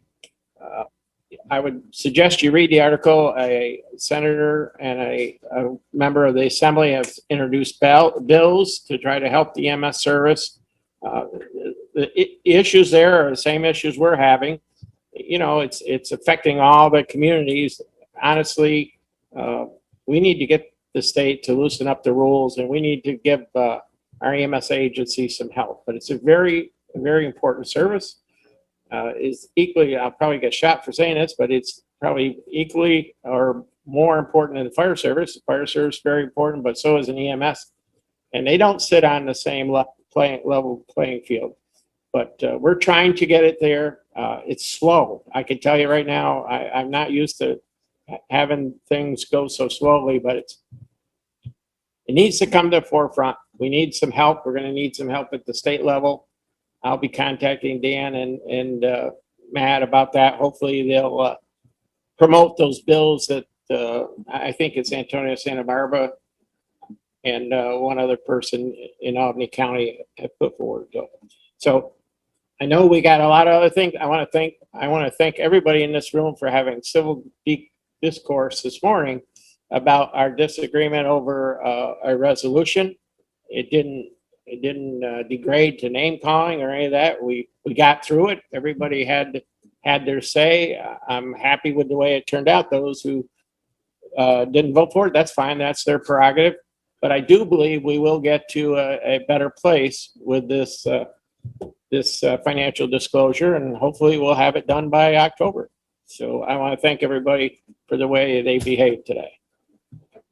Any other comments? Supervisor Leggett? Thank you. Everybody's invited up to the town of Chester on Monday, 10:45 for our Memorial Day Parade put on by the American Legion, the VFW, and Gene, congratulations, 50 years. Thank you very much. Without hearing any other announcements from any other supervisors, I would ask for a motion to adjourn today's meeting. That motion is made by Supervisor Beatty and seconded by Supervisor Bruno. All in favor? Aye. Aye. Anyone opposed? No. One abstain. Thank you. Our